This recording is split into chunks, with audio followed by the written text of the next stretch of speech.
So I dated a neckbeard, part 1 by DrHerr. Hello, people. This is my first time posting on Reddit.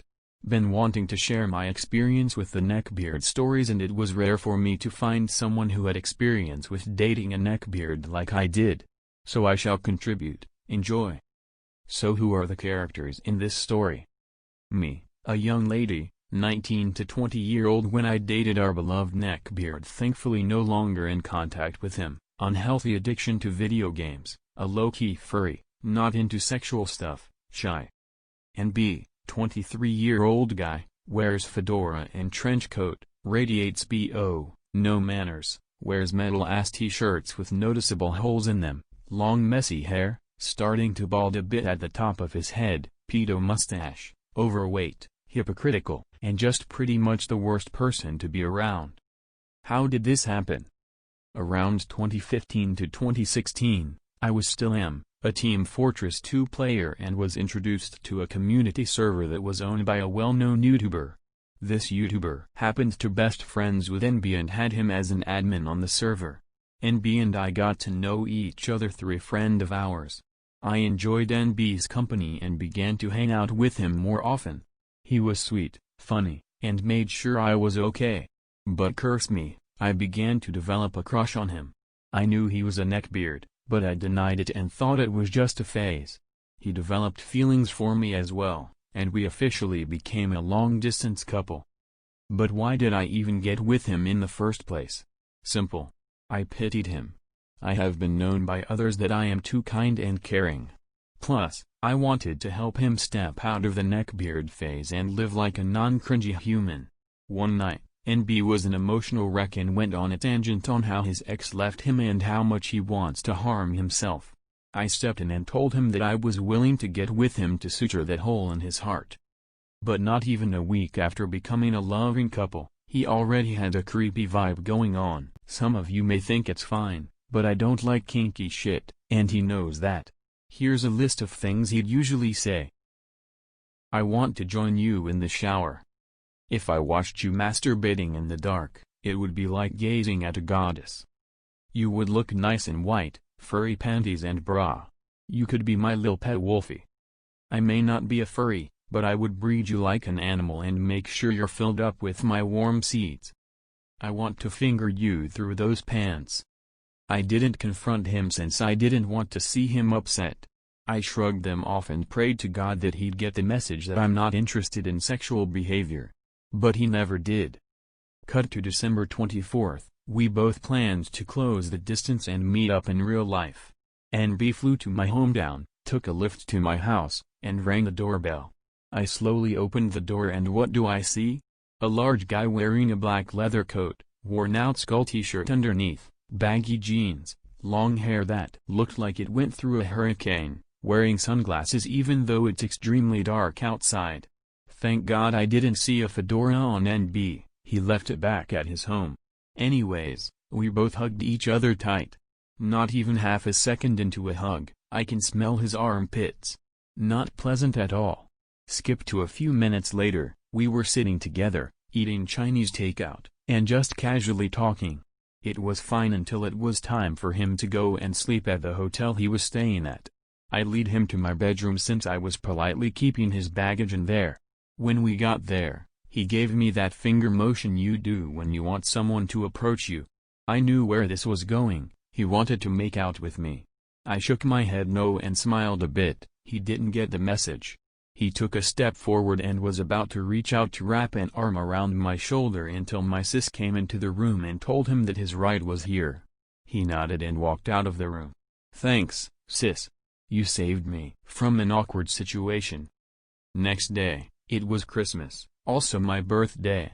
NB and I celebrated by going to the movies and watched Star Wars, Rogue One, just him and I. I didn't want to be alone with him but went along with it anyways. We went to the mall, bought our movie tickets, and waited outside in the food court until they were ready to seat guests. I pulled out my phone to check out Twitter and tried to distract NB with memes so he wouldn't do anything weird.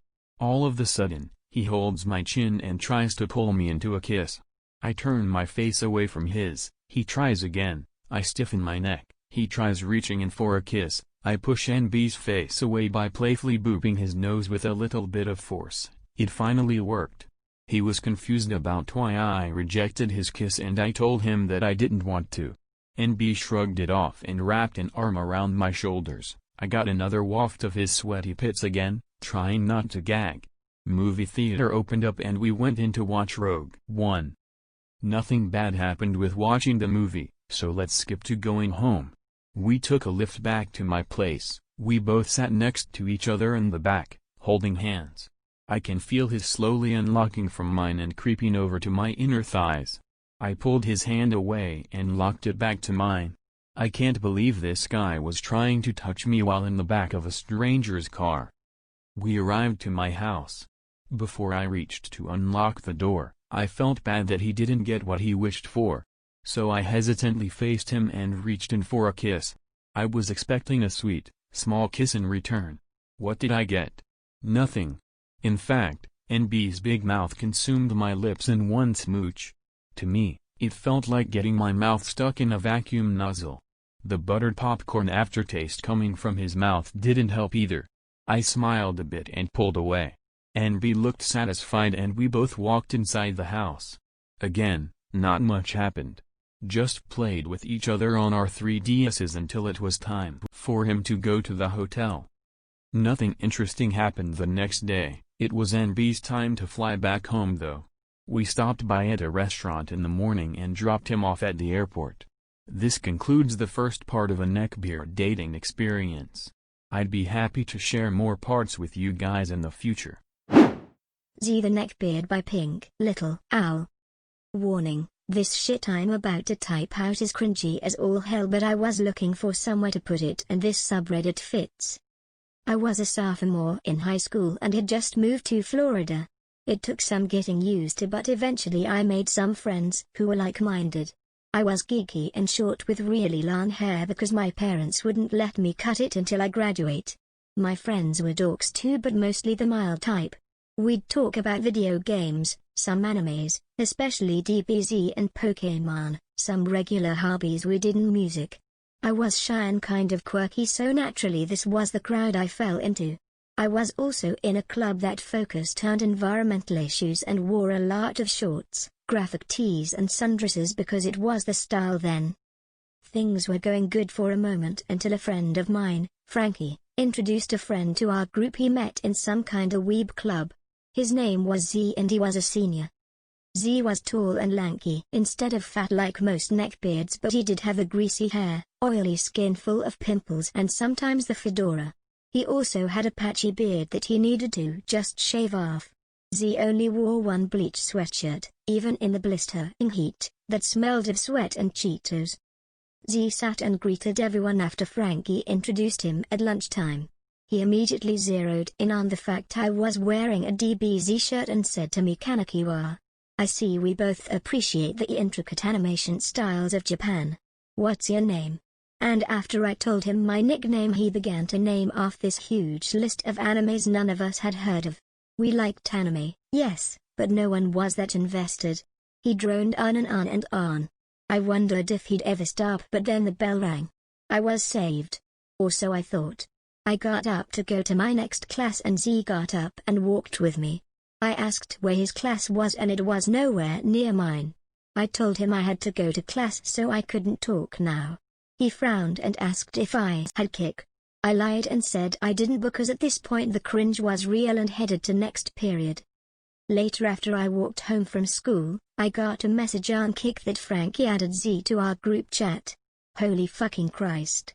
Z saw that I was in there almost instantly and shot me a private message. "You got on Kick? For me, Shelly-chan?"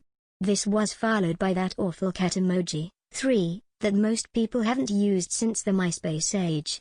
Unsure how to respond, I closed his message and conversed with the group as usual. 30 minutes later he messages, in the group chat in front of everyone, a meme of a child-looking anime girl with the words, "Why you no respond you barker."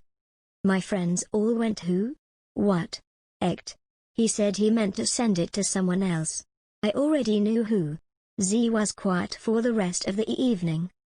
The next morning, I woke up to several pictures of anime girls, one picture of a katana, and one of Z beside his Bleach action figure collection. There was also a good morning message. I just said hi, asked how he was, and got ready for school. On my way, my phone pings. I open up Z's message and he says he sees me walking to school and asks if I'd like a ride. Foolishly, I obliged, as not walking all the way there sounded quite good. When I say his car was junky, I mean junky. There were candy wrappers, fast food bags, and soda bottles all over the place. You couldn't see the floor and the smell was offensive. I thought something must have died in there.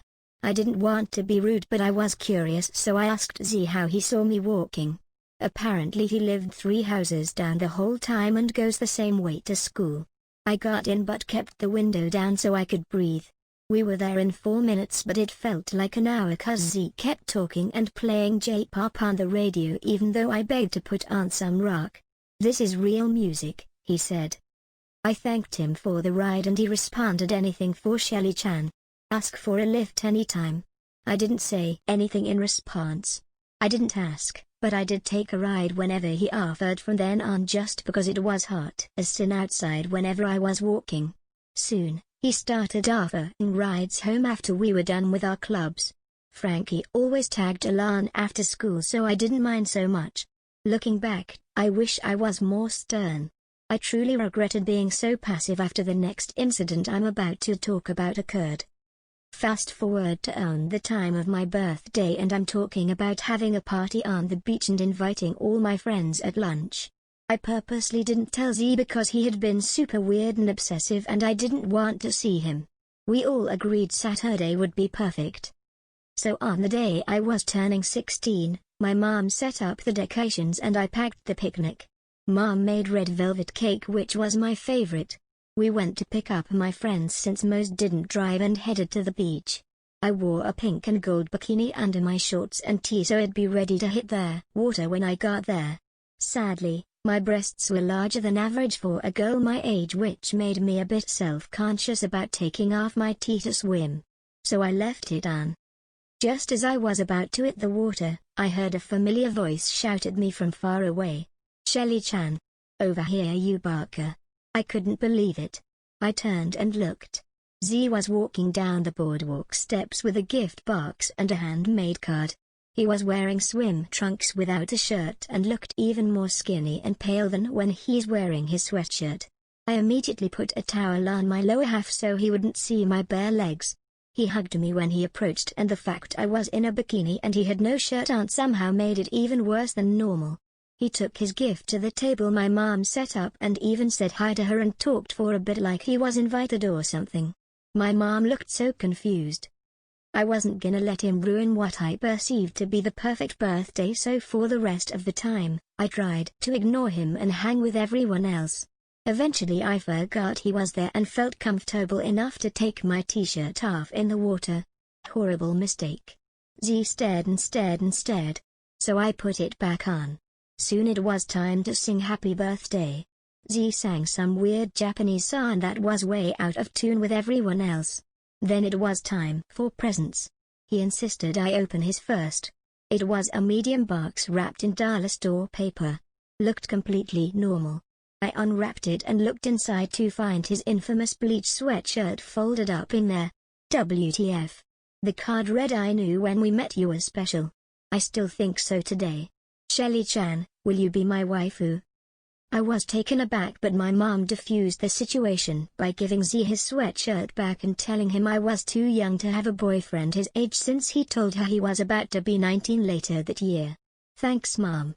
I thought that was the end but Z bursted into tears and starting going off on my mom about how he would be respectful and how she was denying her daughter a gentleman. She told him to leave. After, I explained the whole situation and the party continued. At home I got a quick message from Z. "I know we can be together now, Shelly-chan, but I will never get the image of your beautiful body and your supple breasts out of my mind. I'm willing to wait for you, Shelly-chan. I think I might even love you." I screenshot it, sent my other friends the ESS and blocked him. Frankie stayed friends with Z but the rest of us sat as far away as possible for the rest of the year. Z eventually moved on and started chasing someone else, and Frankie turned full weeaboo to the point he was just another Z. Life went on. My former friend the Neckbeard, a short insight in his romantic mind by deleted. Like I said before, I used to be friends with this Neckbeard we'll call M. M and I went to the same school while we were younger, and because we were both nerds and I didn't have any other friends, we got along pretty well, even though he was a complete ass.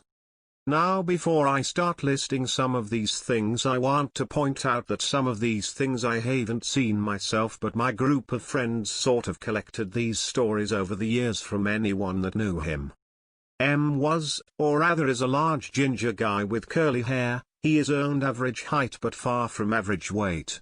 He didn't have a bad face, but his complete lack of effort in grooming, fitness and clothing makes him look like an obese Ronald McDonald with pubes glued to his many chins. All of this could of course have been overlooked had he actually been a kind-hearted person. He is not. I'm telling you this before I start just so you get an idea of who he is. Everything else will become obvious. Here we go. Once he found out what negging was and immediately tried it out on every single girl at our school. Stuff like girls your size don't usually look good in crop tops. I don't mind that you have a big nose, it suits you act. To all girls, all of them. He ended up being talked to by the principal but refused to admit that he did anything wrong and that he simply came with advice. In retrospect, I'm amazed anyone talked to me since I was still his friend. Another time he thought being straightforward would be more his thing, and he proceeded to confess his love for 3 girls in the same day. We were 12 at the time. As he got older he also got weirder. He had this one girl he had a crush on and would take any opportunity to talk to her alone, and she would do anything to not talk to him, alone or otherwise. His idea was that given enough time he could convince her to love him if he just pointed out all the benefits, such as, he would teach her to play WoW. She had mentioned she played WoW with her brother, because I and M were huge nerds who played it a lot. He would also bake for her sometimes, and he even offered her a massage. To this day I still don't think he understands why she turned him down. Regarding the same girl, I have later found out from a friend that he apparently would stand outside her window in the nearby forest sometimes, all in the nude, until a neighbor caught him and he ran away, leaving behind his socks. He has also asked every single one of his friends if he could share our girlfriends, then upon being told he is an idiot called us bad friends, and began a long rant about how we were being immature and that we only had girlfriends because of our good genetic looks, and because he's a ginger he will die a virgin. He won't die a virgin BTW. After we finished school and were splitting up to go to different universities, he blew his entire study grant to go to Denmark and buy prostitutes every other weekend for his first semester. After he returned to our hometown he was broke, but that did not stop him from seeking love. He started acting somewhat normal for a while but eventually met another friend in our group, a very shy Muslim girl.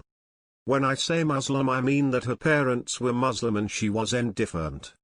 M saw a perfect chance here as he made sure to spend the maximum amount of time at parties talking to her constantly, and then walking her to the buzz.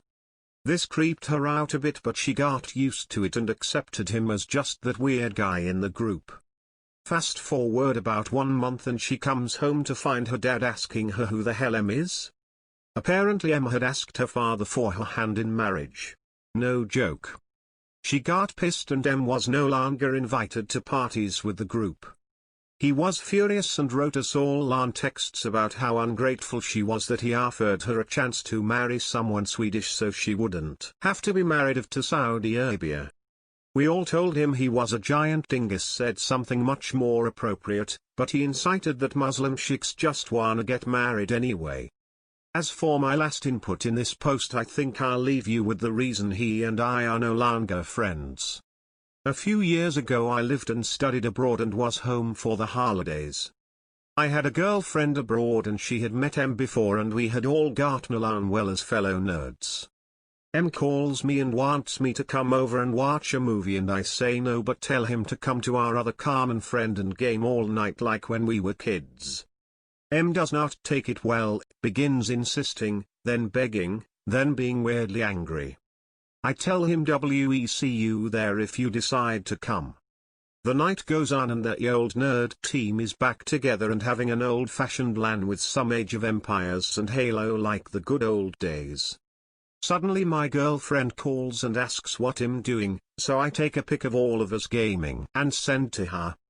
She goes, yeah, no, it's not that I was suspicious or anything but, I don't know how to say this but M is sending me some really gross messages about how you and him are having hot and heavy gay sex. I am confused for a second, then ask her to send me a screenshot, and yeah, that's his number, writing what I can only assume is the worst drunks Harry Potter smut I've ever seen. I try to call him but he doesn't pick up, so I ask my other friend to call him. M picks up and goes, so, you've seen what I can do when I'm pushed too far. Tell Robotus Penguins that if he wants me to undo the damage I've done to his relationship he better get here before 12, that is all, goodbye. Cut contact with him after that, and of course my girlfriend, now ex but not because of that, had a fucking blast. He has written a few times telling me he's ready to let bygones be bygones but I have never answered. Apparently he now studies law and some unfortunate people I know still bring me tales of his adventures. There's so much more, so let me know if you want more stories. Cheers. I got card games banned at my high school by winning against a Neckbeard by ALK 6379. Names changed to protect the innocent. I was in high school from 9600. A couple of years before entering high school, I was introduced to Magic, the Gathering. The first semester of high school, nobody really played. It seemed like card games were falling out of vogue among the nerds I ran with. But, at the start of the second semester, I met the guy that would become my best friend, Al. Turns out, Al's older brother was a certified MTG judge. He was a pretty good player, and he'd help Al and me make pretty decent decks using our cards and the less valuable rare and uncommon cards from his collection. We'd bring the decks to school, then we'd play during lunch and before school. After we started doing this for a while, some of the other geeky kids started to notice and take interest. It turned out that a number of us just didn't think anybody else played. Next thing you knew, there would be a couple of tables with kids playing Magic. It was great for a few months. Enter Andy. Andy wasn't a Neckbeard in appearance, but a Neckbeard in spirit. He was a tall, gangly ginger with a really high-pitched voice. He saw us play and proclaimed he had the best deck, that he's never been beaten before. If we were lucky, he'd bring his cards and show us how to play. So of course, we said, bring it on. Nobody cared for the guy, really, but we looked at it as an opportunity to either really show the guy up or heck, learn something if he was really that good. Either way, a fun time was to be had. After about 2 weeks of him talking about just how great his deck was, he finally shows up at lunch with a dirty plastic box full of cards. He smirks and asks, "So who's my first victim?" I eagerly pop up and volunteer, because Al wasn't there to play me like usual. We sit down, shuffle, and cut our decks. I draw out my 7 cards like normal, but Andy takes forever.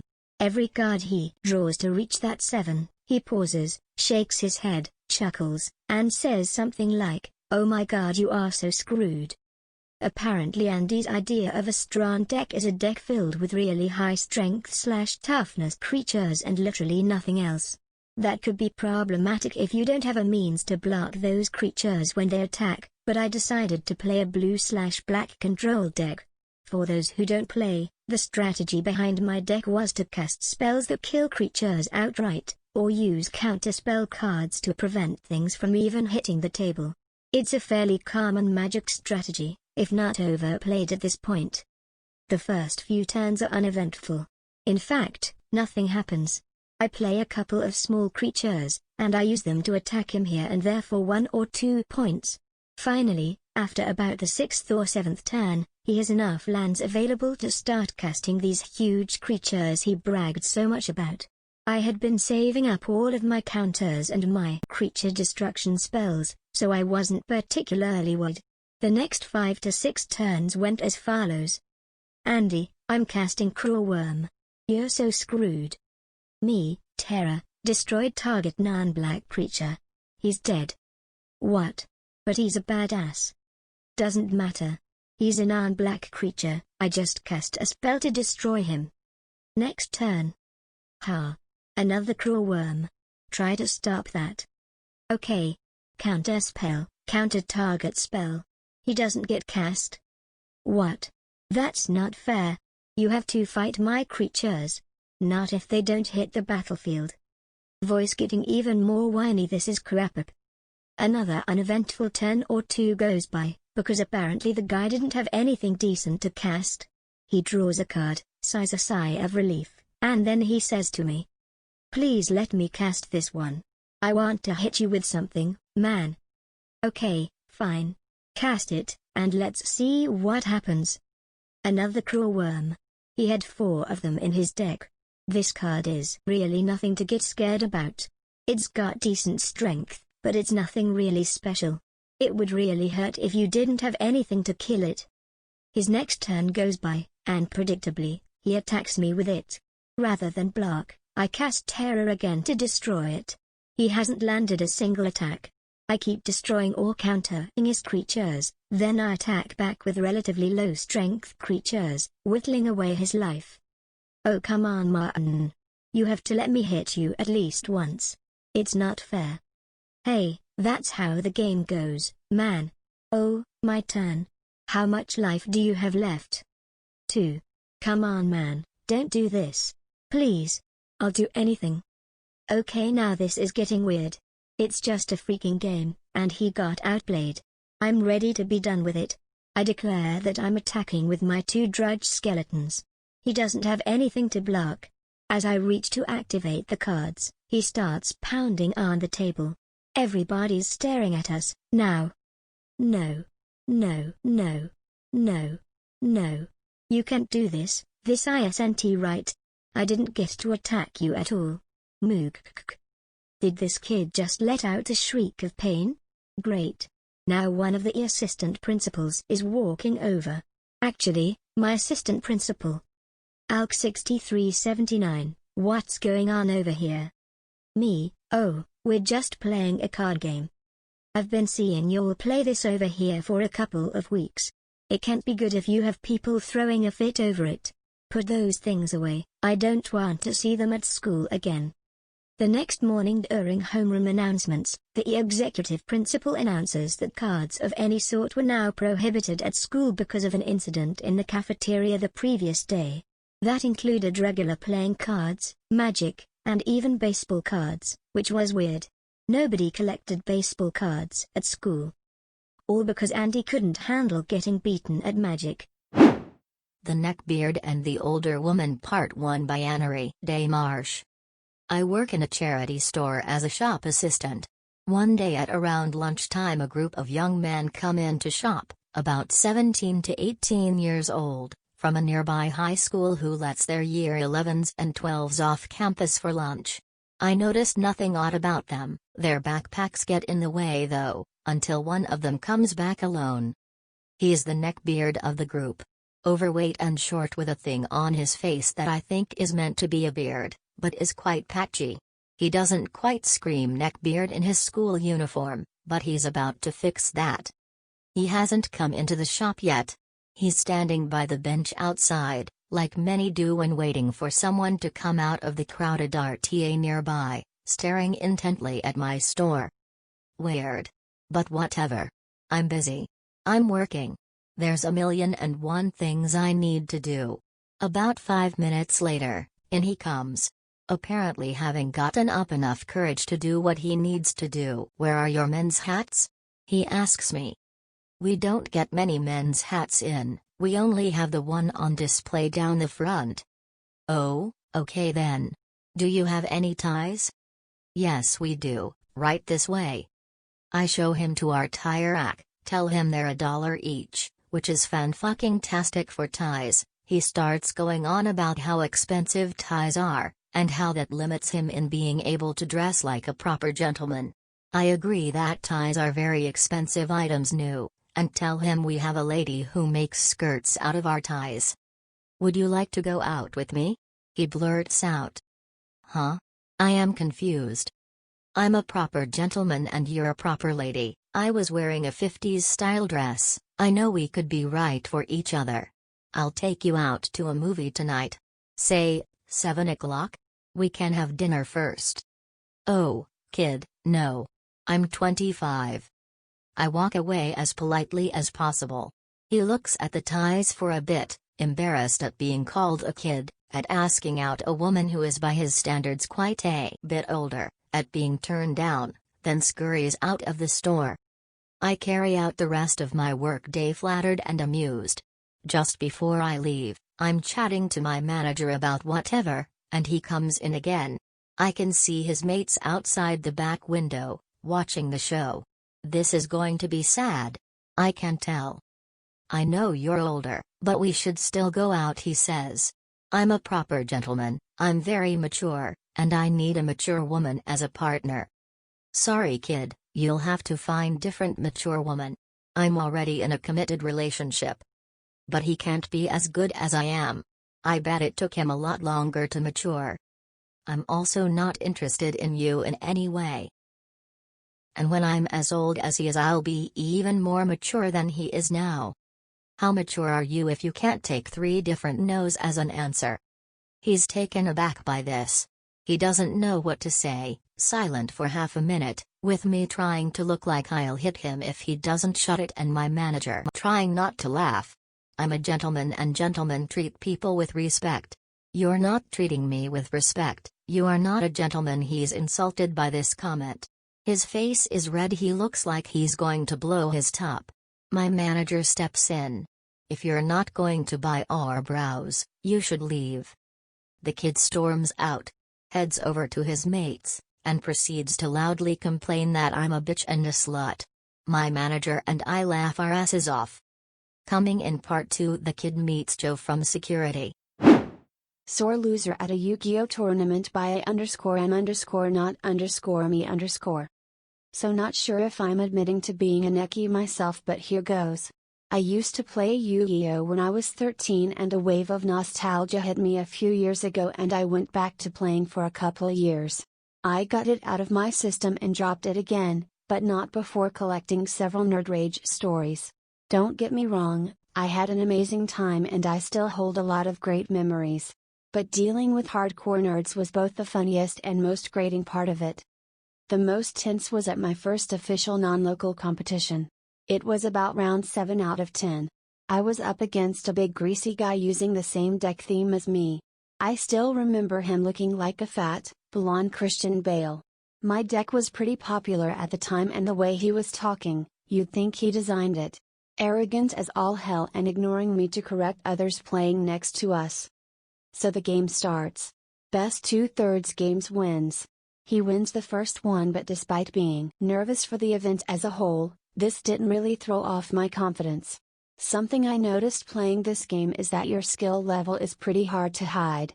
You get good by testing ideas against all scenarios a lot, and good players usually have that vibe around them that says I've been in this situation 1,000 times and testing and I can see where this is going, and this guy wasn't giving me that. So I played on and in game 2 it became clear early on by his frustration that he was not gonna win. He took every opportunity to rudely correct my pronunciation of game terminology and yell at me to slow down despite not having any options to interact. He begrudgingly grumbles game 3 under his breath and picks up his cards. It sounded like a weird mumble to me, so I instinctively went, "What was that?" thinking I'd missed something important to the game. And he repeated louder game 3, meaning he was giving up on game 2. Third game for the tiebreaker and it was pretty long. Neither of us got lucky on the opening hand and it was a grind till the end. I felt pretty comfortable throughout though and just inched myself into a winning position since it's really a game about resources. As he began to see the writing on the wall, he slammed his cards heavier and heavier and actually started sweating. At this point I was pretty uncomfortable because everyone around us felt the tension. Finally I announced 3 consecutive moves that I was sure he had no response to and would end the game. He angrily tells me to slow down as he examines their legality. He then rants below his breath and picks up his stuff, but not before I could say, "Hey man, I think you need to sign the match slip." To which he replies, "You don't need to sign if you lost." And storms off. I gave a "Did you see that? Lol, look at the guys next to me and they just gave me a sheesh." "Yeah man, I know. Nod and grin. I told the judge what happened and he laughed and joked salty haha. Top Hat Cheeseburger Beard by spookyarnofcheese. So for a little background important to the story, my best friend is basically Neckbeard bait. She however is the most oblivious person I've ever met. She never really knows she's being hit on, she's not stupid, just has a ton of guy friends and is a massive tomboy. The characters shall be my best friend will be P for this story. Top Hat Cheeseburger Beard, the name makes sense by the E end, shall be TB. His just as gross neckbeard friend shall be NF. I'm B. Now P and I had just moved into a new area, so we didn't know anyone. The solution was to randomly talk to people on Tinder.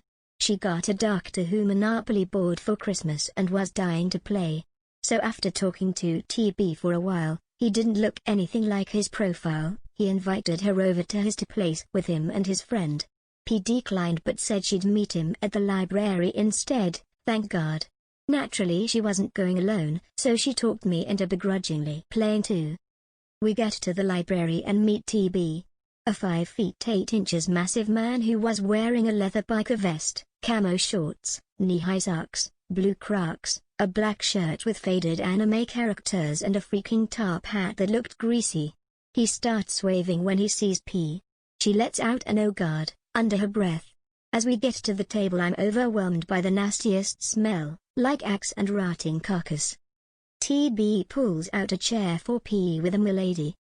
That's when I notice his friend, leather trench and a fedora, wonderful. NF pipes up with a "You brought a friend for me" with a super creepy licking for his lips. Followed closely with "Your tits are huge, can I feel them? What the actual fuck?" My response was "Fuck no." NF called me a prude under his breath, but he isn't the focus of this story. TB puts his hand on P's shoulder with a "let's go back to my place" in her ear. She says no, I want to play Monopoly. So about halfway through the game I feel something touch my boob. It's TB, sorry, I was just moving my character. The shit-eating grin tells me otherwise. So we get through the game. TB is pissed that I won, with all the comments TB gave P before the game about being the best at it. He was shocked that a girl actually won. TB, beginner's luck, I guess. We headed towards the car, when I hear, "Hey, can I get a ride?" P reluctantly agrees. Oh God, I'm about to be trapped in a confined and enclosed space with that smell. FML, I'm contemplating if my and P's friendship will make it through this. She rolled down all 4 windows, as we pulled out. In this town there is an awesome burger place. TB asks us to stop. P agrees. TB orders the monster burger, a 5-patty heart attack with cheese, and is also the most expensive burger. As we get to the window, TB, I shit you not, says, "I forgot my wallet, can you cover me till I get home, then we can go upstairs and I'll pay you another way." Oh my fucking God. P pays and says it's on her. His greasy face fell. As we finally get to his house, "Are you sure you don't want to come up?" P says no. He looks at me and before TB can ask, I said not interested. His face scrunched and TB responded, "You're ugly anyway. Whatever you need to make yourself feel better." He gets out of the car, sets his drink on the top and takes off his top hat, and put the burger on the top of his nasty hair, and puts his top hat over IT.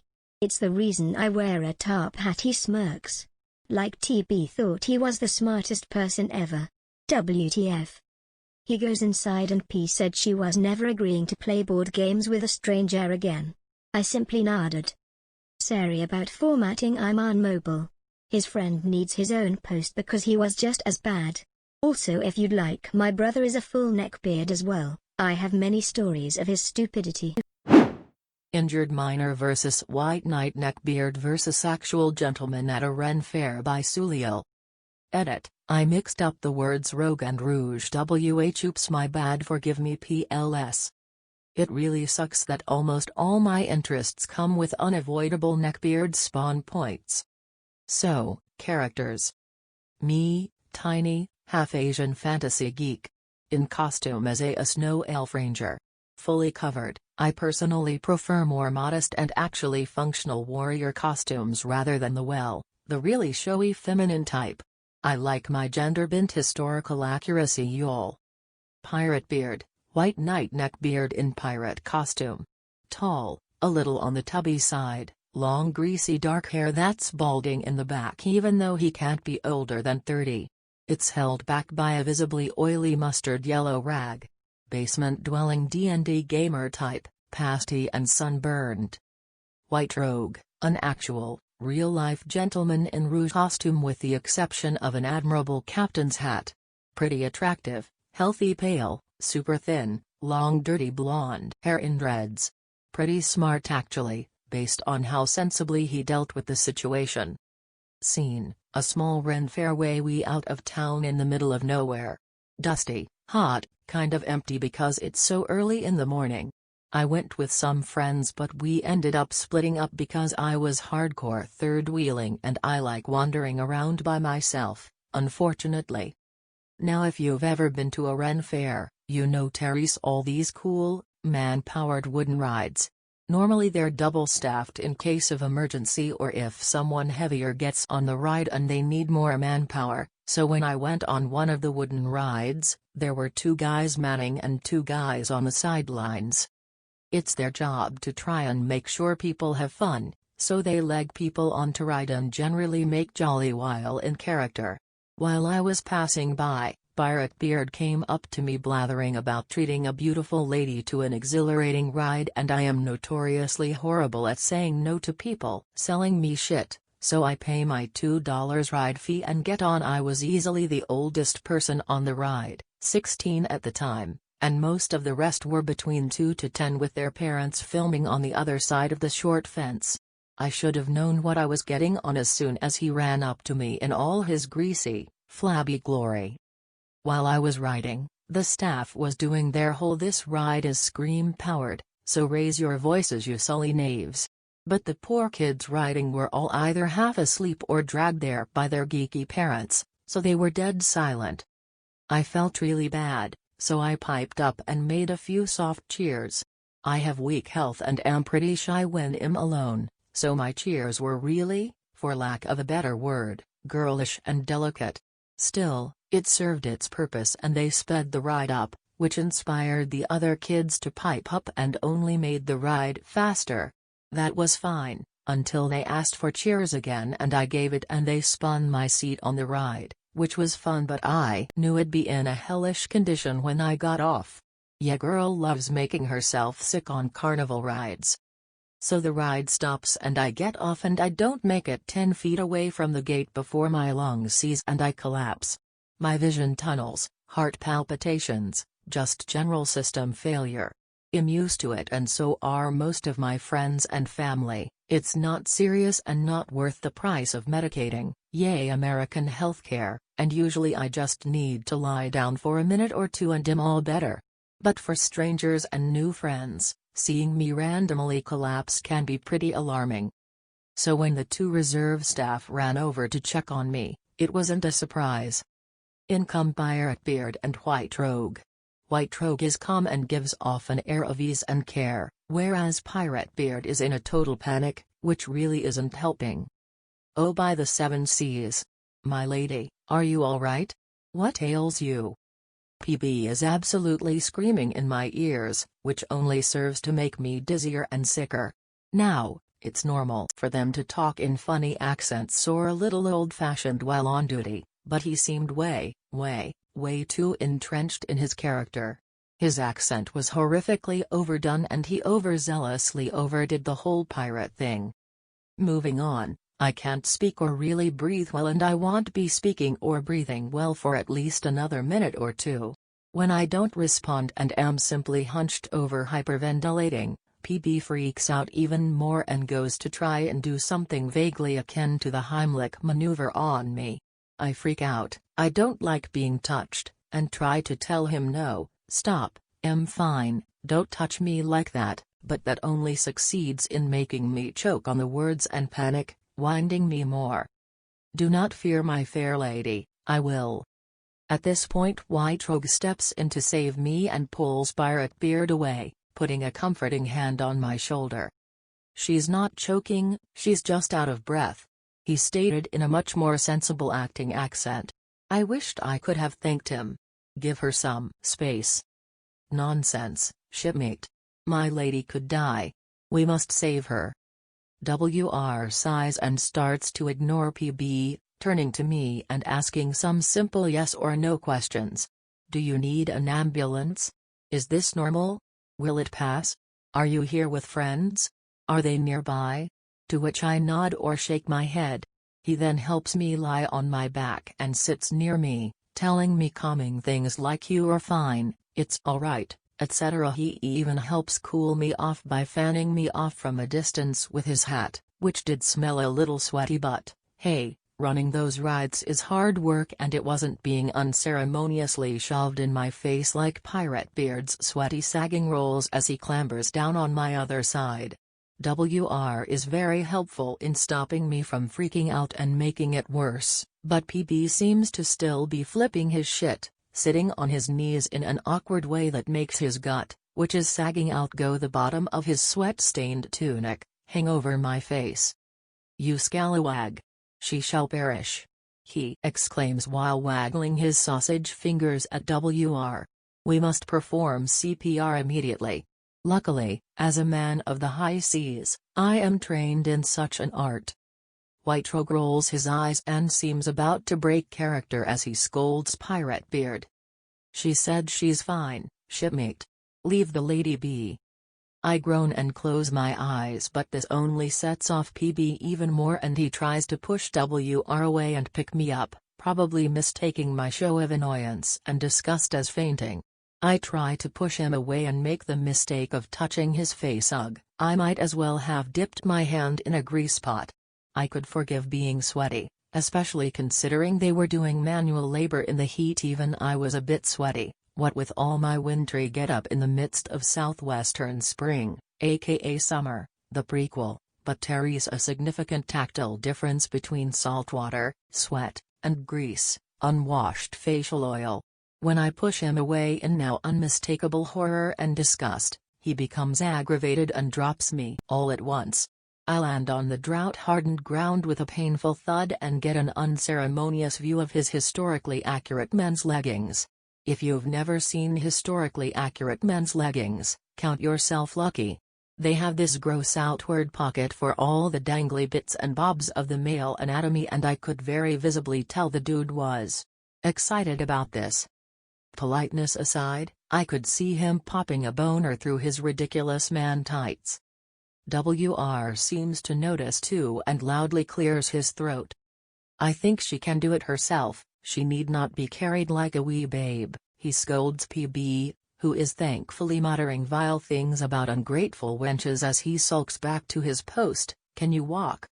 I nod and DrHerr helps me to my feet, and though I waver, I can stand with his help. He walks us away from the ride and from PB, and sits me near one of the taverns before going in and getting one of those free little plastic cups of water for me. By then I could talk and conduct myself just fine, aside from being a little depleted in energy and emotionally disconcerted.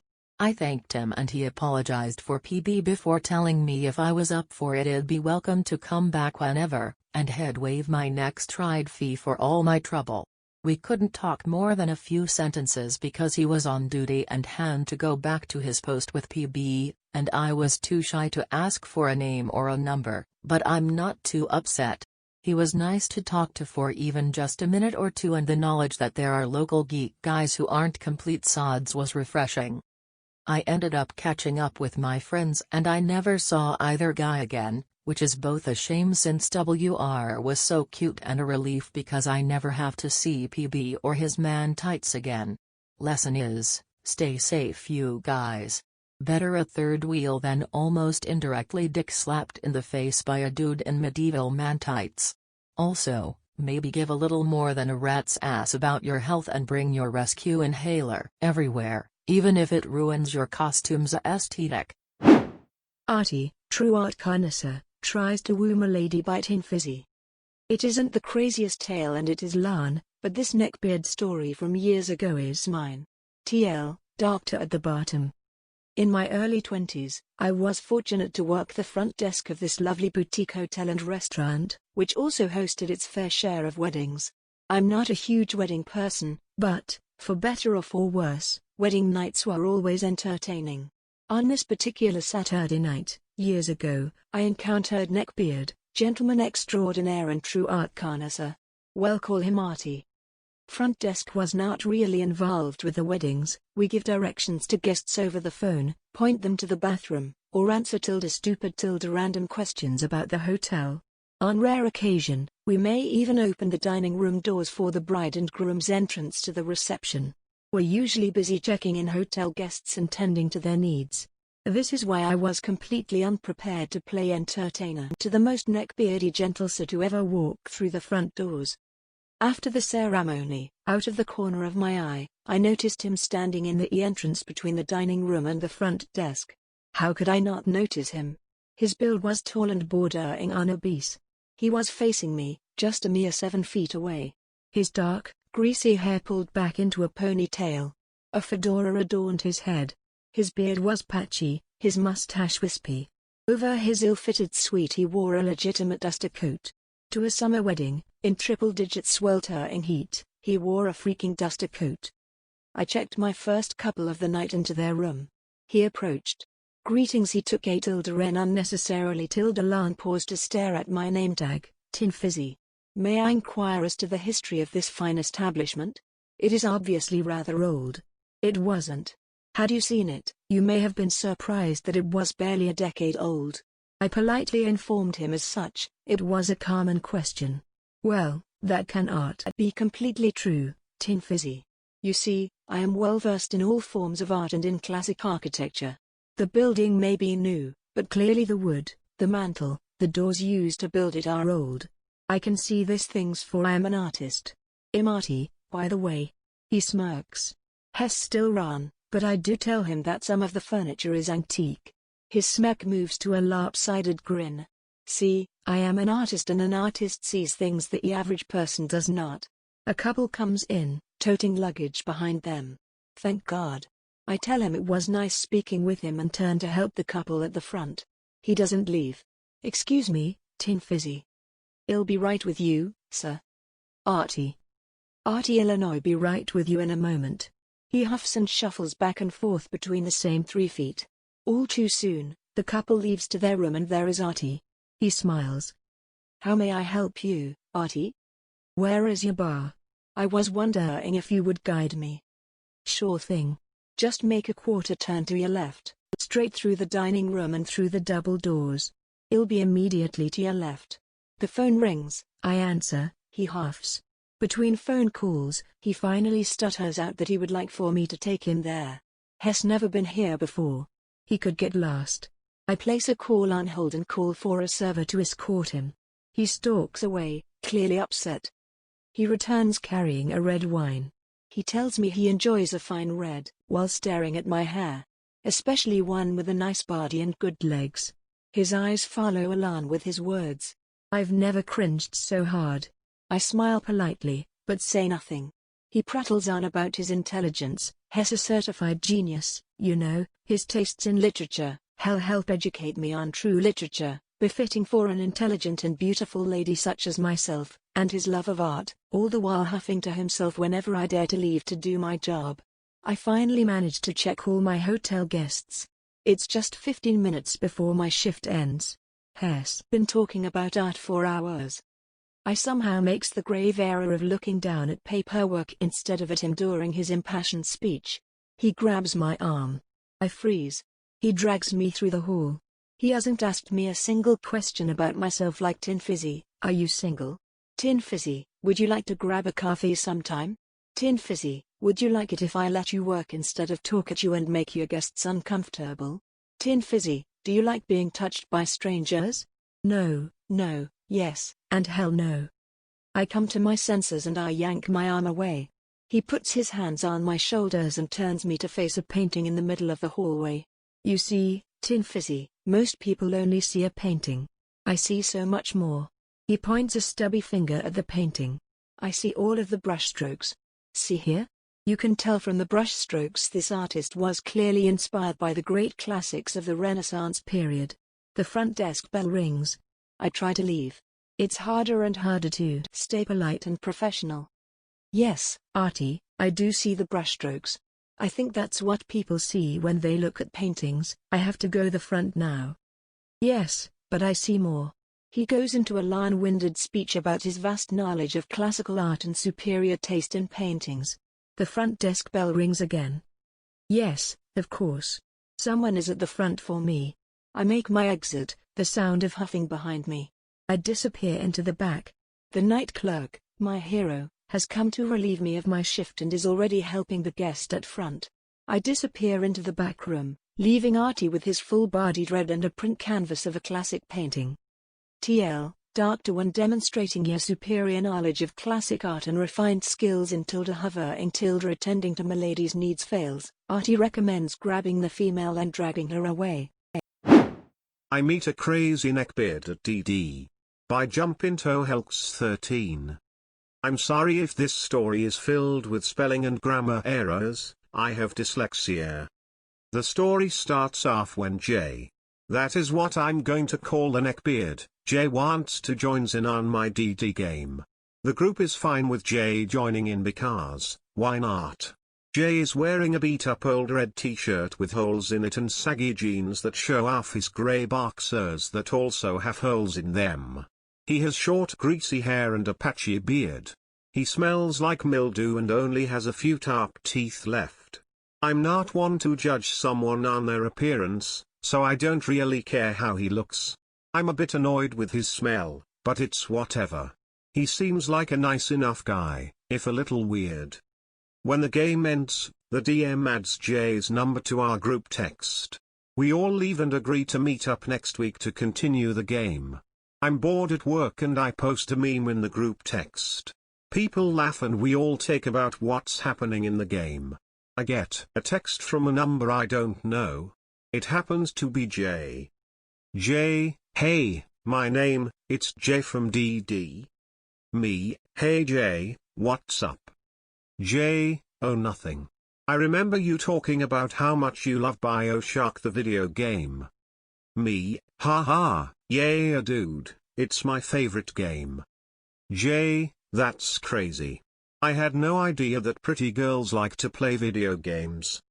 Me, so many women like video games. You just need to find them. They are out there lol. Jay, not the sexy ones like you. I roll my eyes and put my phone away. Jay, being the loser he is, can't understand that lots of women have the same hobbies he does. Jay continues to text me memes though at the weekend I only reply with a lol every once in a while. Next week rolls around and it's DD time. The game goes poorly. Jay keeps on telling others how to play their characters and he argues with the DM over the rules of the game. The game ends and everyone leaves. I'm still packing up my stuff and when I get up, I see Jay blocking the door. Jay, you know what, my name?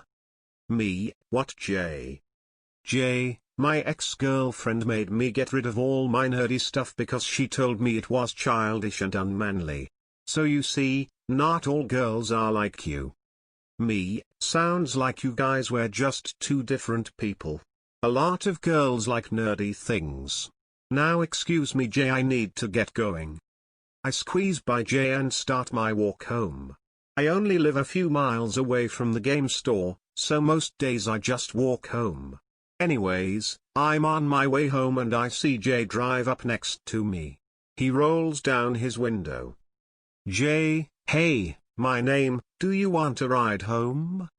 Me, no Jay, I'm fine. I'll see you later.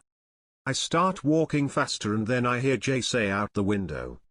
Jay, not my problem. Jay ends up driving off and I can see that he is pissed. The next couple of weeks go by and every time we meet up to play DD, Jay always makes it a point to let us know more about his life. Jay's pathetic life. / all his girlfriends cheated on him. I wonder why. Cheating is horrible, but I'm sure they were looking for a way out. / how he beat up all the guys his girlfriend cheated on him with. / how he only drinks soda and only eats fast food, because he can't cook. / how he's such a nice guy and only wants to make people laugh. / how much he hates his job. / how bad his PTSD is. He got PTSD from getting cheated on. / how he never leaves his parents' house, because he has no friends. / how he's in so much debt. / how much he likes porn and kinky sex. / how he abuses pain pills. For the most part the DD group will ignore his bullshit. The only reason he's still owned is because he's all buddy-buddy with the DM. Also, because the DM likes to use him as doormat for his trolling. Anyways, it's the middle of the week and I get a text from Jay. Jay, I want to fuck you. Me, Jesus Jay, WTF is wrong with you? I'm blocking you, don't text me again. I block his number. The next day I get a text from a number I don't know. Jay, I want to watch you and your husband fuck. Then I want to join in. I know it's Jay, so I don't reply and block his number. I kid you not, but the next day I get a text from a new number. It's Jay again and he sends me a long message about how he wants me to cheat on my husband. Also, about how he knows me better than my husband does. I block the number and I don't hear from him again. Thank fucking God, the next week we don't meet up for DD because of COVID. I decide to never go to that DD group again. The Ballad of David the Neckbeard by sjdewarder. Back when I was in middle school we had a new kid transfer to our class named David. David was a really strange kid who liked anime a lot, and because of some not so great first impressions, no one really wanted to hang out with him. But because of my popularity at the time and ability to be coaxed into almost anything, my homeroom teacher practically begged me to become his friend. So after spending many recesses and lunches with him, I concluded that he wasn't so bad. Perhaps people didn't give him the shot he deserved. So I decided to include him in our friend group, a decision which I regret deeply to this day. It was no surprise that he started having a crush on one of my female friends named Sarah. Sarah was Asian, which will become relevant later on, very pretty, smart, and into some dorky things.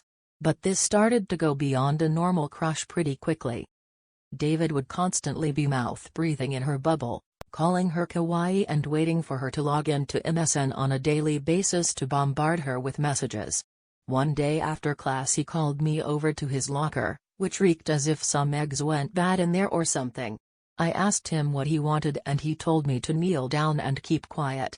I didn't think anything of it at the moment, but as I knelt down he showed me printed photos of Sarah and various anime women all plastered in semen.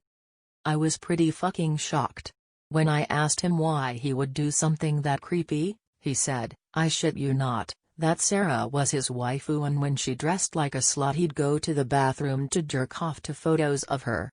I reported him to the principal and he was suspended. When he came back and Sarah found out about what was in his locker, she was so pissed off to the point that this quiet, sweet girl, used her thermos and smashed it into the back of his head repeatedly. An injury for which he got a concussion and needed 8 stitches for. Neckbeard, The Ballad of Lord Fatass, Chapter 2. The House of Horrors. By Crash_has_pyrokinesis. Hello all you beard fans. First I'd like to thank y'all for the warm welcome on my first post. Today I'm going to share the wonders and horrors of actually living with a neckbeard. Let's recap. We've got our beloved cast. Me, Crash, a 20-something punk/metalhead woman who, despite marrying young, is far from some chaste church wife. I am a burlesque performer, who dabbles in adult modeling and cam girl shows, when not at my day job. Essentially, I was the dream roommate for any middle-aged neckbeard. MD, my husband. You know when you watch movies and you drool over the tattooed, reformed bad boy who now holds a job and loves his wife? Yep. I met a real one. MD is short for Mad Dog, and he got it in high school for beating an attempted rapist with a bottle of MD 20/20. Hess left his street fighting days behind him, but he still hates men who disrespect women, and will throw down if need be. He is highly extroverted, a blacksmith, and a promoter for local music. Lord Fatass, aka Roommate Beard, or the self-obsessed, malevolent, malodorous ham god. He is in his late 40s, hangs out with people who are at least 15 years his junior, has the worst taste in music, and has virtually no work history. I'm not sure how he bought the house, because rumors abounded about him having a trust fund, scamming people, and or possibly a combo of both. He smells like old French fries and mayo that got left outside with the lid off the jar, and is a master manipulator. We all just moved 13 hours across 3 states, as mentioned before. The moving day was horrible. Please go back to read the previous chapter to get filled in on that. The car ride up was also horrible. Do you know those people that say I like all music? Well, I used to say that, but Lord Fatass put that to the test the entire way, while I had the worst possible migraine. Anyway, we arrive at the new house. The pictures we saw online were bad enough, but walking in, I instantly noticed it was far worse. I had jokingly said looks like somebody had a hobby of trying to jump through drywall, but it'll be damned if that's not what apparently happened. You could see the outline of head, shoulders, and part of a torso on a few of the holes. Every room with carpet had a burn spot. The house, which was actually more of a double wide, could have been nice at one time, but now it had no windows or doors on the front of the house. It was in a ravine, and there had been some major property disputes, which Fatass would soon make much worse, but that's a long story. Anyway, we had to drive through the neighbor's yard to get to the front of the house. It was a bit concerning for my husband and I because we were new in town, in the middle of the Bible Belt. Now, we were right on the outskirts of a major city with a very progressive reputation, but that was not the neighborhood we were in. It was far more Bible Belt than quirky artist city. Lord Fatass insisted that he would blend in fine with the God-fearing locals, even though he was very loudly an atheist, and our house was behind a church. We literally had a 15-foot cross right across from our front yard. I have nothing against atheists or Christians, but MD and I are pagan, and that tends to ruffle feathers of both parties. That, and atheists and Christians tend to not get along. Especially if a fat man is loudly listening to atheist videos while churchgoers find parking for their Sunday services. This happened twice before we got windows, but afterwards, I'm pretty sure he didn't bother closing his window. The worst part about the house was that the plumbing was not set up to the water and sewer lines. I'm not sure why nobody knew this when the ham god bought it, but I suspect it's because he either lied about getting an inspection, or he ignored this detail because he had been so insistent on this being the house. I sent links to much better foreclosures for a better price point, but this dilapidated double wife that might as well have been overflow parking for the church by us, had spoken to him in a dream. Every ritual I proposed wouldn't work, and any of my UFO sightings were just planes, but this foul man-pig hybrid straight out of Dr. Moreau was a prophetic dream visionary. Unfortunately, we were stuck. Our old neighborhood in FL had been raising the rent by the month, and had essentially become owned by slumlords. We were not moving back there, and what little driving I did with a severely overloaded truck had already damaged it. Plus, we were still deep under the human fart spell. We felt obligated to his mental health at this point. It took about a year's worth of chronic manipulation to get to that point, and we were in way over our heads. So, we were stuck, with no running water. For some reason, painting the bright red living room with an even more obnoxious red was top priority for Fatass. Not having windows and doors, replacing the drywall, or, I don't know, plumbing, but bad paint jobs. This was our first taste of just how bad things would be. MD has PTSD about heights, and he is visually impaired enough that his depth perception affects his balance, so we all mutually decides that he would work on making the steps outside usable for anyone larger than a toddler while Fatass and I painted. I'm no pro at painting, but I'm decent enough at it. Fatass claimed to be a pro, though the day before, when we got supplies, he had insisted that paint trays and rollers were not necessary. The non-existent windows and door were boarded up with plywood, so there was no ventilation. We painted about half the living room, but halfway through Fatass decoded we must paint the kitchen, for some reason.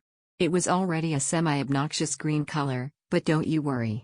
Fatass had found the perfect, vomit hues yellow-green color, straight from the 70s. specifically the pea soup scene from The Exorcist. The fumes were getting to me, pretty heavily. I was not paying attention to much beyond my own craftsmanship, when I felt the ladder wobble. I felt a large, fat, clammy hand on my butt. As mentioned before, I don't like wearing pants in the house, so I was in a t-shirt and boy short panties. Because Fatass insisted I respect women the same when they are naked, as when they are clothed. Now, I was dazed, and still not expecting things to get worse than dirty old man jokes, but I cringed. "Please move your hand," I said. "Sorry, Lady Crash. You might fall," he replied. "Okay, well hold the ladder then." Instead of steadying the ladder, he just kind of stood there. "You know, it's rude of MD to not help us," said the perpetually neck-bearded goblin creature. "He is helping. Hess replacing the rotted-out steps to the front door. You don't want to fall and hurt yourself, do you? If you need a break, let's take one," I said. "No. I want him in here to help us paint." I know there was more ranting about MD working on something else, but I don't remember it as clearly. This went in circles for about 10 minutes. "Okay. I'll go get him," I agreed. MD comes in, and all hell breaks loose. "You aren't doing anything to help. You're just out there building a staircase, while I'm doing all the work," yelled Fatass. "Who? What? We agreed yesterday that I'd rebuild the steps," said MD. "Yeah, well, I don't like doing all the work. She's helping, but we shouldn't expect a lady to work like this." At that point, I was so dizzy that I nearly fell off the ladder, so I had no response. "What? This is insane. We talked about this yesterday. You did nothing. You weren't even helping your own wife." At that point, it registered that there was a problem, so I yelled, "Shut up. Everyone get out. I have some discomfort with people yelling around me," and Fatass knew this. MD tried to keep as calm as possible. I made my way outside to get some air. The back door was the only functioning exit to the house. I sat outside, enjoying the non-paint fumed air, and heard the yelling continue for about a minute. Fatass walked out to join me, though I think my reaction and body language made it clear I just wanted to be away from people at that point. "You know, if you guys break up, I'll send him back to FL, and you can stay here with me." I'm not sure if it was the manipulation or the paint fumes, or some combination of both, but I didn't piece together what was happening. I think a small part of me thought it, but again, I used to gaslight myself a lot. I explained that a divorce was not in our future, and that MD and I were not actually arguing. I was panicked, dizzy, and had to get out of that room. Fatass went inside, and a few minutes later, MD came out. "Okay. We talked it out, but he said he wanted to kick me out," explains DMD. "What? No. I said nothing of the sort. I mean, we inhaled a lot of paint fumes, but no. That's not what I said, at all." "Okay. Just checking. I think Hess trying to start drama. You know. Make us fight," MD said. "Yeah, well, he can focus on his own drama when he brings up politics to strangers." As an apology, Fatass decoded he would treat us to dinner. We couldn't really cook, because we had no way to do dishes, and instant food was getting old for MD and I. Fatass, well, I'm pretty sure he lived off of takeout fried chicken and didn't cook anyway, so it didn't matter to him. He dressed up in a semi-clean button-up, his least worn-out jeans, and a fedora. This was one of the only times he completed the neckbeard trifecta of fat, bad facial hair, and the crowning glory. This was before we figured out how to shower, so he still smelled, and I'm sure we did, as well, despite our best efforts of using the bathroom at the gas station down the road. It was the most awkward dinner imaginable. Oh, I'm sorry about all that. I mean, it's normal for roommates to get in fights like that. I've had some shitty roommates, but none did that. I decided that since they had cooled down, I'd just not mention that Fatass had his hand on my butt to steady me. I don't think I fully believed that was the reason, but I didn't want to think of the alternative because it would have given me nightmares. However, this is still only the beginning, and what was to come would certainly give me nightmares. We finished dinner. Lord Fatass was very insistent on pulling out my seat, opening my door, and threw out at least one lady that I remember. There were plenty of backhanded comments, such as "I'm amazed you guys even got together." "Crash, you could have totally gotten a guy that has money and understands women," Hess spewed forth from his fat mouth. "Yeah, well, I found a man with a job, who didn't live with his parents, and knows how to take basic care of himself, who is also fun and shares my interests, so I did better than that, it retort. Yeah, but you're so young to be married. But I'm surprised that you found a guy who is okay with you stripping and doing porn.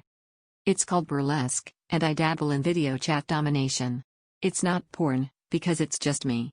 But yes, I'm very lucky to have a man that isn't jealous and clingy about that. Hey, Lord Fatass? You do know Crash is her own person who can do what she wants with her body? Personally, I like that she does these things. It definitely keeps our sex life interesting, but ultimately it's her choice. The man creature from the Fat Lagoon's devious plan was right there, under my nose. It was there in the back of my mind, but I couldn't dare say it. I started feeling unsafe in that house, and stuck close by MD until we both found work. The traumatic stuff is just around the corner, and I'm thinking that I will share some of it, but in the next post. This one was long enough. We'll also find out what happens when Lord Fatass tries dumpster diving. And morphine. I promise there is a connection. We'll also introduce some new people, and finally find a means for showering. Stay tuned for the next chapter, and again, thank you guys. Friend turns out to be true. Neckbeard by rogueavocado. Short story is, good friend who dated a friend of mine. They broke up, she cheated. Neckbeard, NB, and I remain friends. Kinda know NB has a slight crush on me, but I was dating casually. Meet NB's best friend at some point, Sarge. Sarge and I are crazy about each other. Sarge sort of ghosts me. Hurt, but moved on. NB and I still hang out, remain good friends, and he always plays the nice guy. Sarge and I remain friends, even years after our initial attraction. Catch up with Sarge one day, find out NB basically told Sarge to stay away from me because he and I were involved and coming close to being in a relationship before Sarge came into the picture.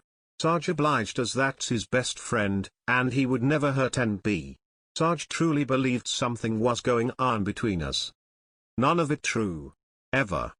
NB married now with a kid. It's been 12 years and Sarge and I, while still good friends and married to others now, are still mad at NB for ruining what could have been. Nice guy / NB was willing to ruin a blossoming relationship between his two best friends for his own selfish reasons. Douche. Neckbeard in an adult store. By KoalaMonkeyDog. Yes, I have given up trying to break up the stories as I forgot things in the story I did and I mixed up some of the timelines, so not to worry, a little more cohesion coming your way, but not too much. I work in an adult store and have for many years on and off. I post sometimes on r/tales from adult store.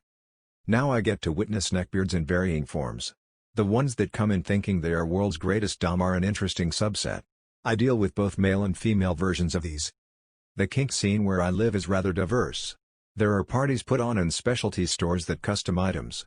Even in other states specialty orders can be shipped with SE, however if you are really in the scene you would know of an appointment-only specialty store in the major city I work in.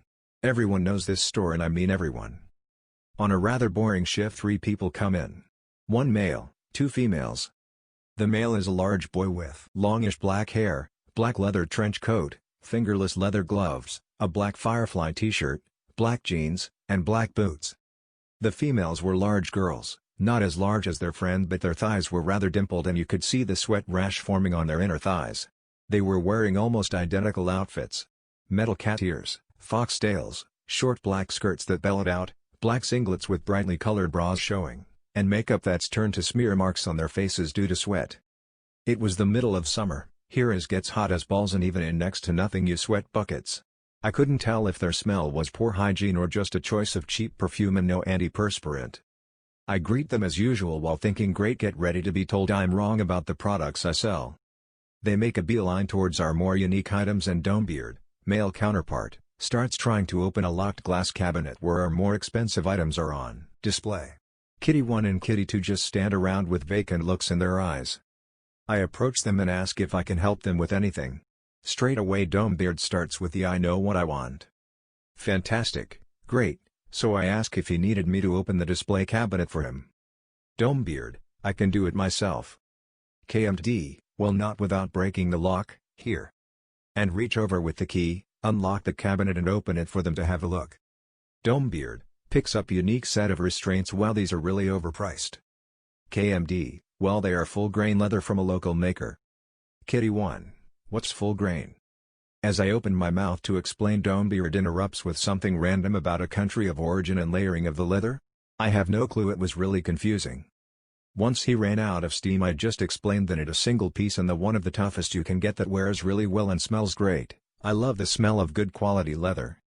There was a little cat butt face that he hid quickly as he put the restraints down. I asked if they wanted to look at anything else in the cabinet, and when all said no, I put the restraints back and locked the cabinet. I left them to peruse with the offer to let me know they need any further assistance.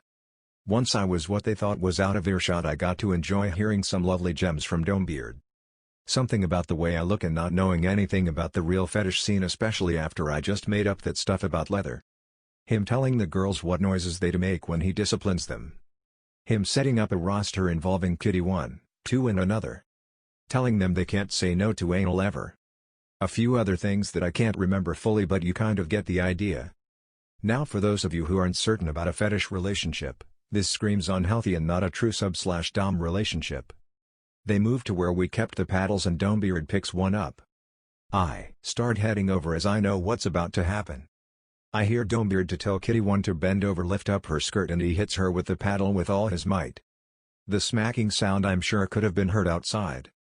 This is also where I found out that Kitty 1 was wearing a G-string. The internal cringe was strong. KMD, please do not flash within the store. We also don't allow demonstrations like that in store either. Neckbeard, that's the first I've heard of that.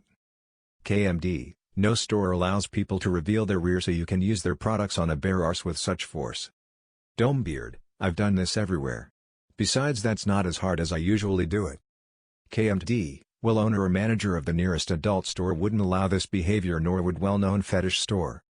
Neckbeard, I always go to mix the name of 2 different adult stores and they allow real testing of fetish items. But they do proper fetish gear, not this generic stuff. KMD, did you mean name of one of the adult stores he mixed up or name of the other adult store he mixed up? Silence from Neckbeard. KMD, what days did this occur, as I know name of the managers for the stores would like to know which staff they'd need to have a chat to. I also doubt owner of well-known fetish store would allow such behavior on premises. Kitty 2, this is actually the first time I've been in a shop like this before. KMD, oh okay. Well, what are some things you're curious about? Kitty 2, I don't know. We just decided to pop in and take advantage of the aircon. KMD, too easy. Gives her a quick rundown of the layout of the store. I'd recommend having a wander around.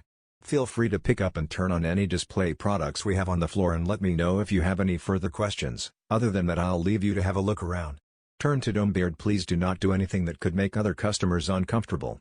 This is still classed as a public area, so standard social conventions are required. Neckbeard scoffs and walks off after Kitty 2. Kitty 1 is standing there looking embarrassed. I reassure her she's fine. She's not the first to flash in the store and that I doubt she'll be the last, with an added good-natured chuckle, and left them to have a look around while still keeping them in earshot. Neckbeard, sensing that being in the store wasn't giving him the ego boost he so dearly wanted, he goes to leave by loudly proclaiming that they're going to go to a decent fetish shop and not some cheap 50 Shades of Grey store. I pipe up and tell them to say hi to manager of well-known fetish store. Neckbeard informs me that he wouldn't go to a place I'd suggest, as I clearly don't know anything about the real fetish scene. I just laugh. Before they leave, I tell them we have some samples and I staple a few lubricant sachet samples from a good quality supplier to a couple of flyers we have about introduction into kink play, BDSM and sub-dom relationships. I hand them to the girls and I hand Neckbeard samples of the cheap stuff we hate selling but have to because it's such a well-known brand. I wish them a good afternoon and then send a message to a co-worker to have a good chuckle about what I just endured. How dare you speak Spanish? Bala, Loba 22. Hi there. Mobile poster, so sorry for the layout. So this story happened to me about 2 years ago. A little fact about me: I was born in Mexico but raised in and live in Canada. And I do not look like a Latina. One day I was at the bus stop waiting to go home from my ex's house. At the bus stop there is this man. He is kinda tall, very round, and had a beard that looked like a bunch of peas. It was pretty late and I was about an hour away from my home, so I call my mom to let her know that I am on my way and that everything is fine, but I say all of this in Spanish. Once I hang up the phone, he gets closer and talks to me. NB, Excuse me, but was that Spanish? Me, oh yeah. NB, how did you learn it? Me, my parents taught me. NB, why would they do that? Me, well, it's our native language. I'm not from here. NB, yes you are. You are white. At this point I move away from him as I'm getting uncomfortable and he moves closer. Me, I may look white but I'm from Mexico. NB, then you should speak Mexican. Not Spanish, Spanish is from Spain. How dare you speak a language that isn't yours? Me dumbfounded, well Spaniards went to Mexico and taught the natives Spanish, now everyone there speaks Spanish. NB, well whatever. You shouldn't speak Spanish if you live here anyways. Me, I can speak whichever language I want to whomever I want. Now stay away from me. I move away again and NB crosses his arms and pouts like a child. Every once in a while I could hear him call me stupid immigrant and racist B under his breath. After about 5 minutes of this I put on one earbud and ignore him. The bus came and we both got on. I sit in the middle area and he tries to sit beside me, but I put my bag beside me and I give him a cold stare. So he tries to sit behind me and that is when I smelled him. Just imagine a mix of old cheese, beer and pee. Yay, gross. So I get up and move to the front. He get up to follow me, but then I talk to the driver of the bus. Me, excuse me? Sir? D, yes? Me, that man has been bothering me since the bus stop and I just want him to leave me alone. We stop at another bus stop and he looks at the Neckbeard. D, hey buddy. You sit back there and leave the girl alone or I'm kicking you out again. Me, thank you so much. The Neckbeard sits down in the back and pouts again and I sit close to the driver. Then I got off to take my train and thankfully he didn't get off. And that's it. Not the most extreme story, but it stuck with me. Thanks for reading. The Gym Neckbeard does renovations by deleted. I'm back, sort of. Business is going to get busy, so I won't have as much time, but at least I'm stateside. Another installment of the failing gym with the failure of a Neckbeard who worked there. This time, he brought friends. There were major issues with the gym. The place was clean, Katie was fastidious about cleaning, and on her shifts everything would be wiped down that could possibly be wiped down, and swept and mopped. But the place had opened in the 70s, had several half-hearted renovations, and it showed more than a little wear. You would walk into the front counter, which was done up in dark, late 70s paneling. The linoleum in the locker rooms were chipped and peeling, light fixtures flickered. The floor in the weight room was cement which was badly stained. Weather stripping was dry rotted and cracked around the windows.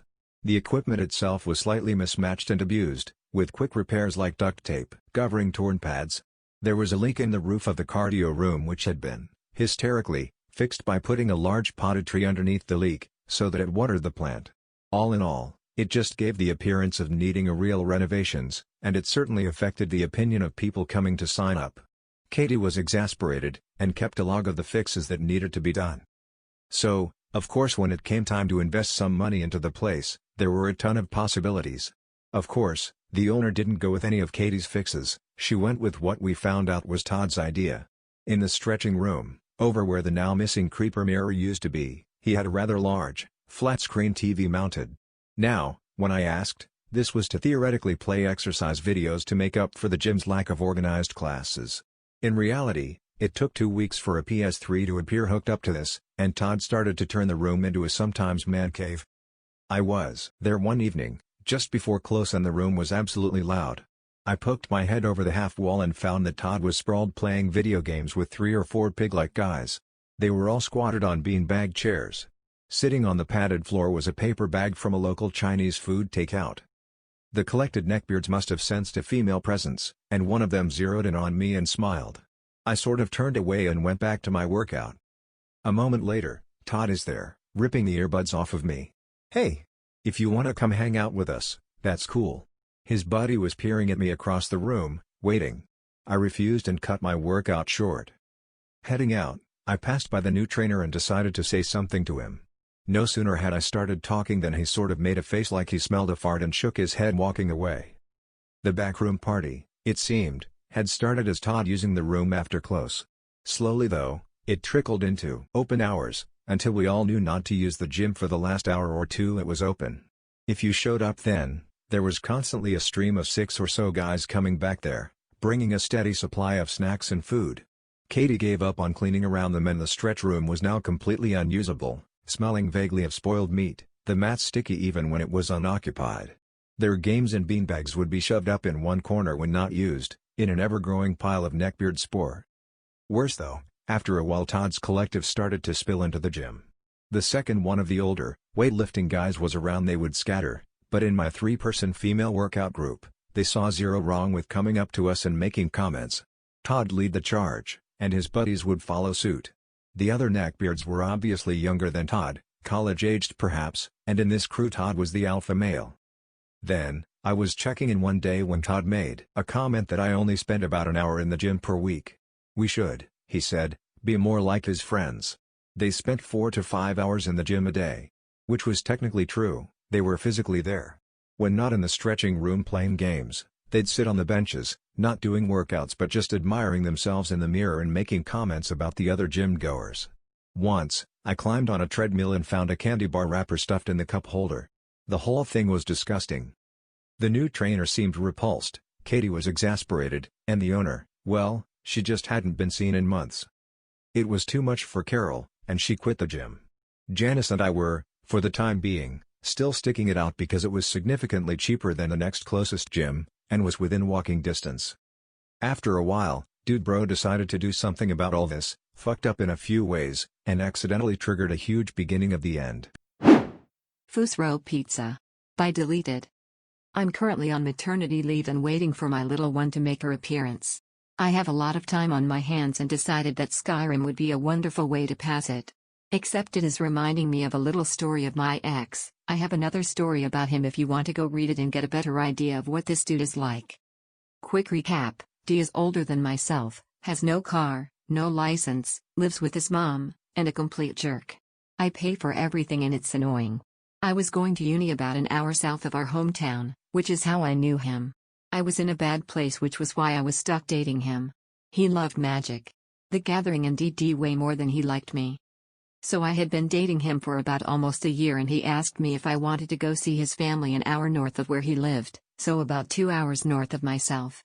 I thought that it would be nice to take a road trip. I had paid my rent, had a bit of extra cash because I had done overtime, and wanted to just have a relaxing time. So I pick him up and we got started. I asked about what family we were going to go see and he just kept saying that I would love them but never specified who they were. Now I had a bit of a nerdy side but nothing too serious. Turns out I was about to meet the serious side of neckbearddom. So we pull up to a 2-story house that looked pretty run down. There was no car in the drive and I asked if they were home. He excitedly said they were always home and I shrugged and got out. We walked up some outside steps. I realized that this was a duplex, and he opened the door. The first thing I noticed was the smell. It stunk so bad in this place. Like BO and piss mixed with Burger King. I let out a gag and turned to catch some fresh air. He grabbed my hand and pulled me in and I tried to not throw up. He leads me to the living room and sitting there were 3 20-something guys. Meet my family. These wasn't his blood-related family, but his friends. No big deal. I realized that people consider friends family, but it kind of sucked he didn't tell me beforehand. But that's okay, I can deal with it. He introduced me to his buddies and they just grunted. No joke, they grunted. I tried to start a conversation but they just looked at me and said nothing. So I tried to find a place to sit but D had grabbed the last chair and started telling me who everyone was. The first guy was super tall and was playing Skyrim at the time. He had long greasy hair and wore a Metallica t-shirt. He immediately put out a leader-type role. We will call him Dova. The second guy had blonde shaggy hair and a black leather jacket. This dude was nice and I still think he was the only decent person there. We'll call him Cool Guy. The third guy was huge. Like, 450 pounds and had major sweat stains all over his shirt. He started making sexual jokes about me and D after a while and asking if we ever considered letting him watch. Jokes on him, D and I hadn't done anything in a very long time. He will be known as Biggie. So they sat there for about 2 hours and talked about random stuff while I stood there. No one offered a chair and Biggie was laying across the entire futon, so I was kind of stuck. D kept making comments about how uncomfortable I looked, and when I would say that my feet hurt, he would just laugh and say that I had to be quick to get a spot to sit. Apparently there was ways that I didn't understand about being part of their friend group. I began to get a headache from the BO/piss/fast food smell and I was getting annoyed. Side note, the piss smell I later learned was from piss bottles in their bedrooms. Yup, they did piss in bottles while gaming and just never threw them away. I really thought before this that the whole piss bottle thing was a joke. Turns out it isn't. Finally it became dark out and D loudly asked if everyone knew what time it was. They all got really excited and started chanting various Skyrim lyrics from the main theme. They pulled out their D&D stuff and started to set it up in their small kitchen. I awkwardly followed them to the kitchen. There was a small card table and 2 chairs, a stool, and an upside-down laundry basket. You can guess that I was unaware of this seating arrangement and was left standing again. I was basically ignored the whole time and was waiting for someone to notice me as they set everything up. D was the dungeon master and was telling Dova all the stuff he had planned. "Hey, babe, I've never played this before, can you give me a quick run-through before we start?" I finally spoke up as everyone was settling in. "Oh, yeah well, we actually already have a game going and it takes too long to explain," he awkwardly said. "Oh, I just thought I was playing too. I actually felt hurt. Sorry, but I don't want to take 2 hours explaining to you. It's more of a guy's thing anyway. You have your phone charger, go play on your phone or something." As silly as it was, I didn't realize till then that he had convinced me to come up here not to introduce me to his family but instead just get a ride to hang out with his guy friends. At least I finally had a place to sit as I went back to the living room and laid on the futon. I felt like I was that little kid that gets picked last in gym and then has to listen to his team members whine about it. I tried not to cry as I laid on the BO-smelling futon and surfed Reddit. Around 11 p.m. I started to hear the guys chanting FUS RO Pizza. Really loudly. D entered the living room and asked if I wanted some pizza. I said no. I felt like I was going to throw up from the smell. I asked him when we could leave and he shrugged and went back to the kitchen. I sighed and played on my phone some more. I must have dozed off because I was woken up around midnight to D holding my debit card to my face. "What is going on?" I asked groggily. "Your expiration date is too faded out on the card to read it and the Pizza Hut guy needs it," D casually said. I cocked my eyebrows and grabbed my card. His friends were standing behind him waiting. "Why do you need my card?" I asked as I noticed my purse was open on the floor and my wallet laid open. "So we can get FUS RO Pizza." He shouted the last part and the guys shouted back, laughing. "Yeah no." I grabbed my purse and put everything away. "I'm not eating pizza, I'm not buying pizza." "But you have money which means you are buying," Dova said, literally raising his nose up. "That is how it works here." "Someone else pay," I said, now feeling cornered.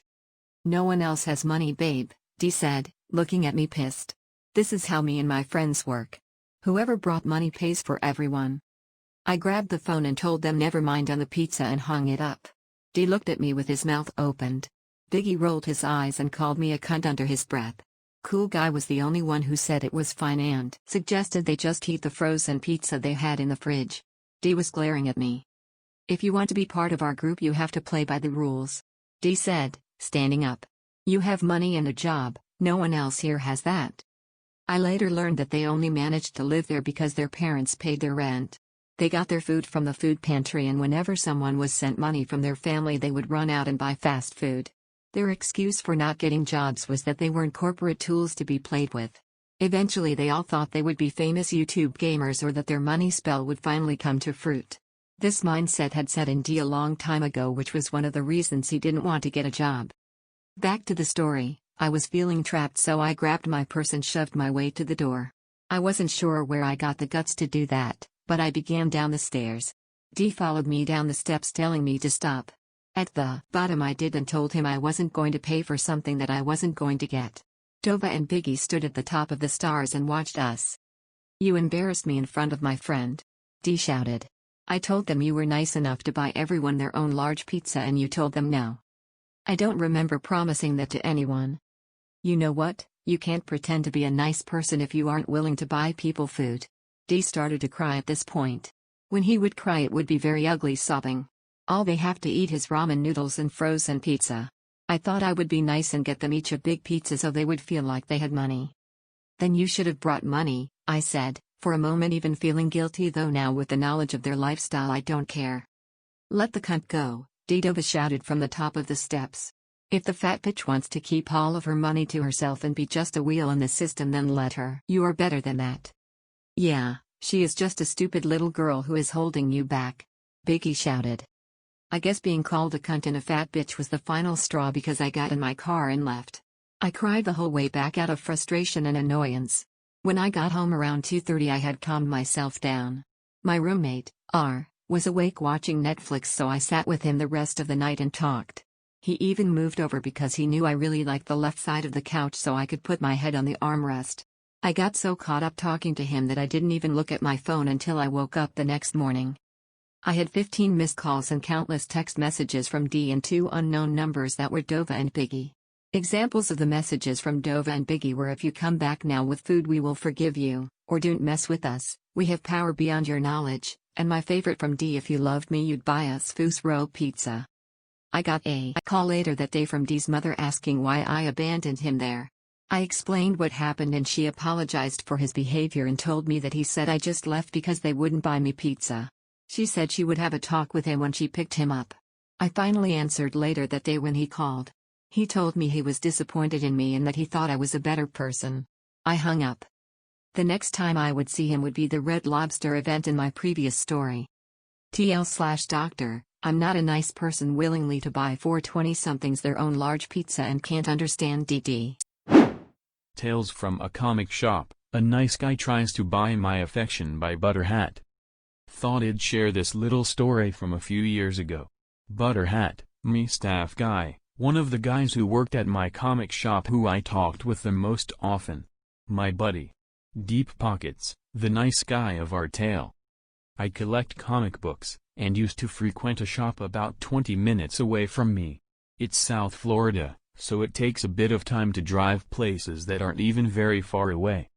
At this shop, they had a pull box system. For those unfamiliar with comic book shops, this meant that if you were a frequent or preferred customer, you could give them a list of all the titles you read, and they would set yours aside in your box on Wednesday mornings when they were putting out all the new comics.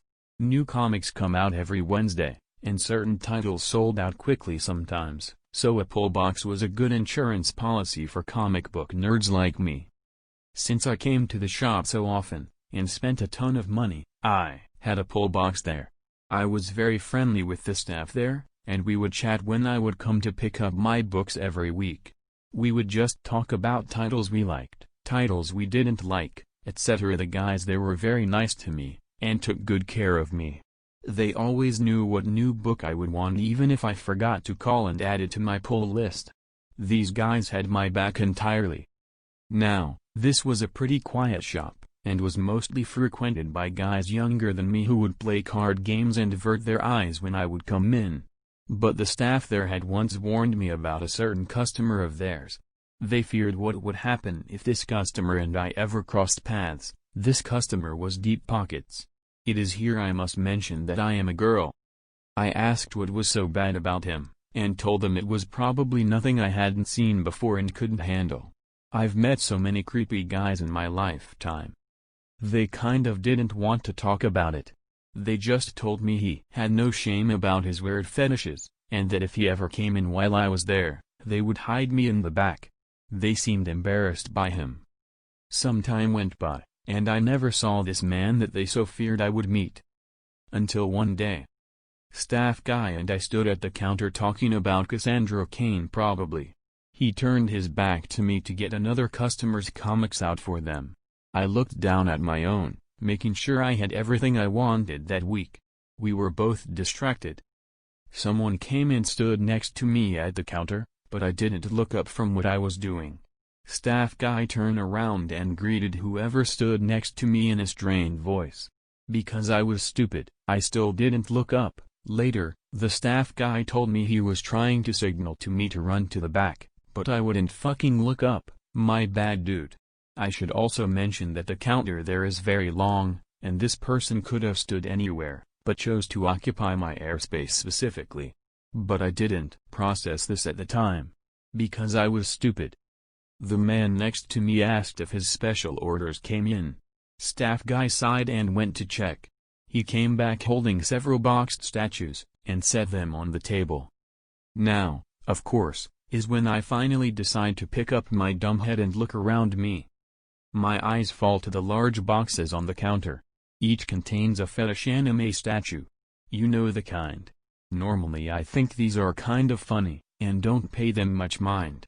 But I've also never seen someone buy one, let alone many of them at one time. Then I looked to the person who had asked for these works of art. A much older man stands too close, staring at me.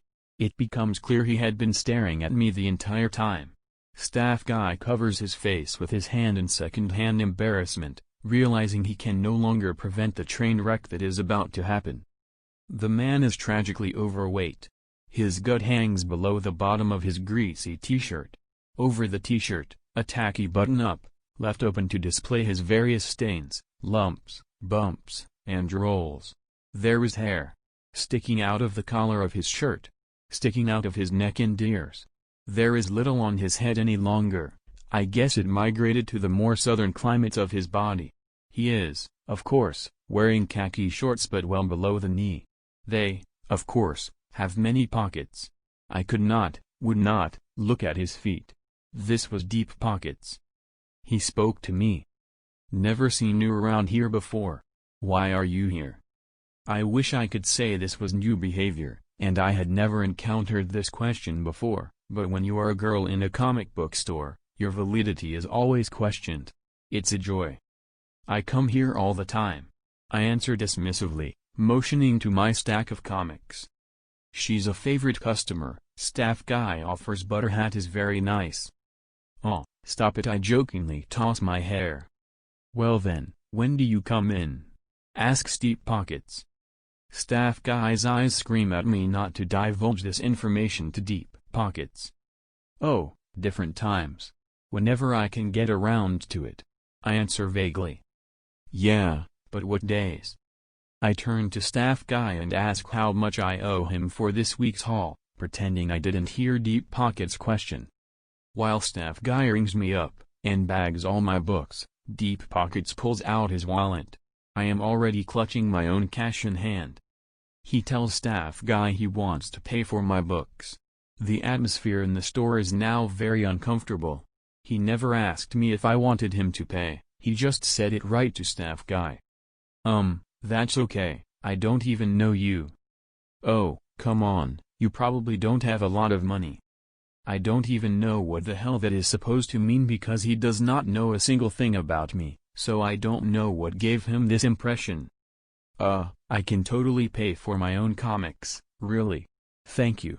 I am trying to decline him politely, and laugh a little to try to keep it light.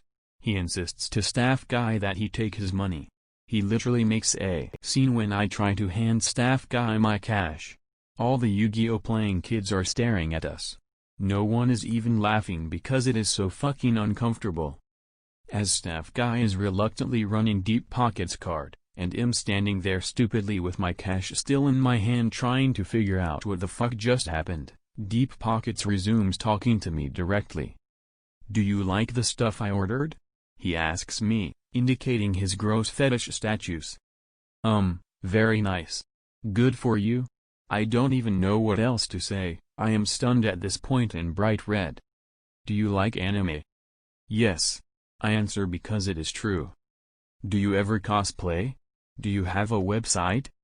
No, I've never done it. Comics are more my thing. I stare at my shoes. Well, you should try it. You should cosplay Yoko, I think that's her name? That one girl from Gurren Lagann that everyone was dressing up as at the time. He points to a statue of her on a faraway shelf. You have the body for it. Let me just string you up there, Deep Pockets. Staff guy cuts him off. But Deep Pockets will not be stopped. Would you like me to order something for you? Maybe one of these? He points to one of his gross statues. What's your favorite anime? No, really, no thank you. You've been generous enough. I say far more kindly than I should have. But I was in high school and very polite. Nowadays I would have spit on this guy's shoes. I collect my things, thanks staff guy, and leave. The next time I came back, staff guy told me that Deep Pockets had grilled him for information about me. He asked what my name was. Staff guy gave him a fake one. He asked how old I was. Staff guy pointedly told him I was underage. He asked if staff guy had my phone number. Staff guy told him he didn't even though it was on file for my pull box. He asked when I usually came around. Staff guy told him I never came on the same day consistently. He tried to prepay for my next round of comic books, and order me an anime thingy, but staff guy told him that it was against store policy or some bullshit. He even tried to get staff guy to put a note into my pull box. Staff guy saved me from that fate, and threw it away. Luckily, I somehow managed to never see Deep Pockets there again, which is actually some sort of comic book store miracle.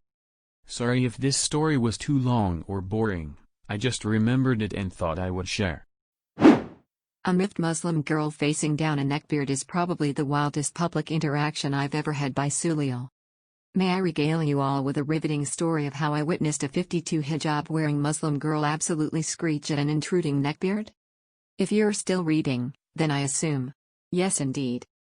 To set the scene, it's midday at a local community college cafeteria. Full of every manner of college student known to man from sorority girl to hackerman to your average everyday student.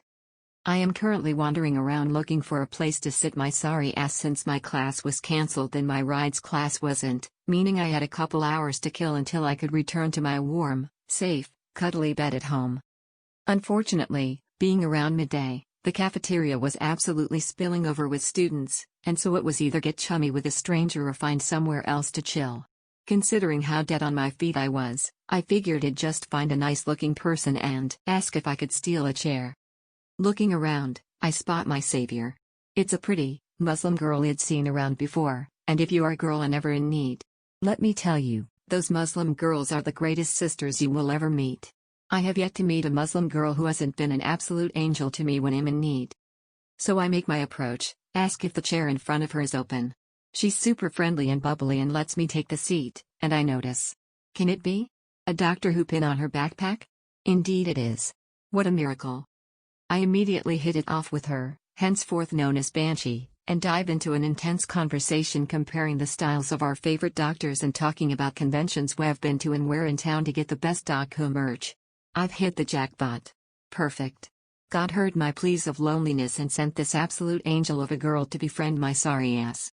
All stories must have some conflict however, and not 10 minutes into the conversation, in came ours in the form of a very rude interruption by the glorious neckbeard in question. Now I wish I could recount a truly horrific beast of a neckbeard, all 400+ pounds of flabby flesh and stinking maw, but this guy seemed deceptively normal. Attractive, even. Tall, lanky, a bit twiggy. Clean hair and mostly normal clothes. The only visibly neckbeardy thing was his slightly patchy goatee, but it'd be lying if I said it was a bad goatee. By goatee standards I suppose. Regardless, Banshee and I were sitting in chairs facing each other with a good foot or two in between, peacefully engaging in a vivid debate comparing David Tennant's doctor to Tom Baker's, when my view of her lovely face is suddenly replaced by some guy's crotch. Goatee Beard had come to stand right in front of Banshee, whom I was clearly talking to, and immediately announced to me and me alone that he believed David must have studied Tom's performance and mimicked it, considering their similarities and long tenures with the show, something Banshee had just been telling me. I'm wildly confused as to how this man felt it was appropriate to cut in front of Banshee, but, to be fair, decided to be gentle on him. Maybe he had Asperger's, or was on the spectrum, and didn't realize he was being rude. I made an attempt to point out his Ooh, that's cool, man, but I was talking to. I lean aside and point to Banshee, and, seeing her face again, realize her sweet little smile had curdled into a look of sheer disgust and annoyance. I faltered. Something was afoot. I looked back at Goateebeard and saw a quick flash of annoyance cross his face before he started drawing me in with a new conversation about whether or not K9 should have been kept as a companion. Banshee clears her throat politely to announce her presence and Goateebeard made that ugly, annoyed scowl again before raising his voice to drown her out. She then tried to peek around him to make a "this man is insane am I right" grimace at me, and he decides to squat down between us, promptly smacking Banshee in the face with a gigantic keyring on his belt. Seriously, that thing was bigger than my head. Banshee was clearly pissed at that point. Hell, I was afraid of the sheer unadulterated fury radiating out of her eyes, and I wasn't even the one it was focused on. He keeps talking my ear off and doesn't actually seem at all interested in my reaction. In fact, he just seems intent on making Banshee miserable. At this point my spidey senses are on fire and I'm just about to stiffly end the conversation when I hear the most ungodly, hell-raised, demonic fucking screech I've ever heard in my life. I saw my life flash before my eyes. People on the other side of the hall jumped. Conversations faltered. There were many a bewildered eye in the crowd. It was truly horrific and soul-shatteringly loud, and, seeing as it was released right next to Beard's ear, he all but leapt away from the sound. Which, strangely enough, had come from the itty-bitty, innocent-looking girl across from me. She had the biggest shit-eating grin I have ever had the pleasure of seeing plastered across her face, and when she spoke again, it was perfectly gentle and melodic, as if she had not just absolutely wrecked his eardrums with a howl straight out of Cerberus. All three heads of Cerberus, at once, to be specific. I was talking to her, thank you very much. He gives her the most venomously cowardly grimace to grace this good earth and then scrambled away like a freshly castrated bastard. At this point Banshee's ride called for her to come to the parking lot, and so I got zero explanation for the wild encounter as she hurriedly exchanged numbers with me and fled out. But alas, this is not the end of this harrowing tale. We texted quite a while last night and I obviously requested that she spill the tea on Beard. So this, ladies, gents and queers, is the fucking tea. She met him at a Doctor Who mini-con she heard about on Facebook, and had actually really hit it off with him at first. He was a perfect gentleman to her at the con and they had a lot in common, so they exchanged info. However, he quickly tried to start converting her, and would text her really personal shit like whether or not she was a virgin, if her father would let her marry a white man, etc. This obviously made her wildly uncomfortable, so she started backing out of the friendship, which absolutely set this motherfucker off. She shared with me some private screenshots of their conversation and phew. He was all up on her, calling her an ISIS bitch and a sand rat, saying he hoped her future husband beat her and married other wives, calling her a slut and a whore for not agreeing to be his pure Christian wife. General headassery, honestly. Apparently he is now on a personal mission to ruin all her friendships in revenge, and she is on a personal mission to get a restraining order on his whack ass. She said today had been the last straw and she just absolutely lost it, which I admire. I mean, she diffused the situation without violence and put herself back together quite nicely afterwards. Aside from being a bit disturbing and unusual, it hadn't been at all that horrible of an outburst. So, long story short, opening a relationship by trying to convert a girl into being your pure virgin wife will get a restraining order nailed to your micropenis. You should not judge a book by its demure cover, and I think I've just found my goddamn soulmate. Banshee, not Beard, obviously. Neckbeard in comic store by DJ_pancake_mix. For reference, I am a 125 pounds 5 feet 5 inches lady who is both adorable and super non-intimidating upon first glance. It has been both a blessing and a curse, definitely a curse for this particular instance, as strangers constantly think I need help and feel free to get involved in my business. The scene, it was but a few days after Christmas of 2017. I had gotten a gift card to a really dope comic book store that sells a lot of graphic novels, which is really my thing. I went with my guy cousin to pick up a complete collection of Black Sad, which is an amazing graphic novel series about a noir cat detective. I know it sounds weird, but the art is incredible and the stories are complex, historic, and really good mysteries. The comic store is packed. Mostly dudes, with the exception of me and the two young ladies working in the store. Both were young brunettes in their 20s, one on the register, one on the floor. Now, I separate from my cousin who is reading Nova Comics and begin looking for Black Sad. There's only one problem: I couldn't remember the name of the series for the life of me. After scouring the mystery section, I finally go up to the young lady who is working the floor. She was fixing some manga, and over her shoulder, unbeknownst to me at the time, was Beard. Beard was a slightly chubby guy, mid-30s, with tan pants and suspenders on. He also had an interesting goatee. All in all, he seemed well-groomed and nicely dressed, so I thought nothing of him. Until DJ Pancake Mix, hi, do you have this graphic novel with a cat who's a detective? It's a noir detective series. The art is a mix of watercolors and pencils. It's really good, It won a ton of international awards. Worker girl, oh, yeah, this sounds really familiar. Comic beard, did you mean this? He literally crossed the aisle and shoved his way in between this girl and me to thrust some kind of super girly manga, where there was a cat on the cover and a schoolgirl in a really short skirt in a provocative position. So nothing like what I had described. I was so offended that he interrupted this nice young woman I was talking to who could actually help me, and 2, he shoved some manga fucking cat porn thing in my face. I don't judge, if that's what you like go you, but it was not what I was there for. So offended the name popped right into my head and I yelled. DJ Pancake Mix, Black Sad. It's called Black Sad. Worker girl, also ignoring whatever the fuck that was, oh, yeah. It's right over here, I love that series. We turned in the opposite direction and walked off. Didn't acknowledge his existence or unhelpful behavior. I ended up getting a beautiful hardback copy of the collection. Also I know like this seems silly, but at the time I was really annoyed. Why is it part of neckbeardism to insist on knowing more than the women you're trying to impress? Why would he butt into a conversation that had nothing to do with him? Why did he think showing me manga cat porn was a smooth move? And when I left, he was talking to that poor young girl. Something about how he plays guitar. Neckbeard's New Year's negging by a_herd_of_ferrets. Okay, so this is a short story about events that went down on New Year's Eve. Characters: me, 25 years old dude, fucking hammered.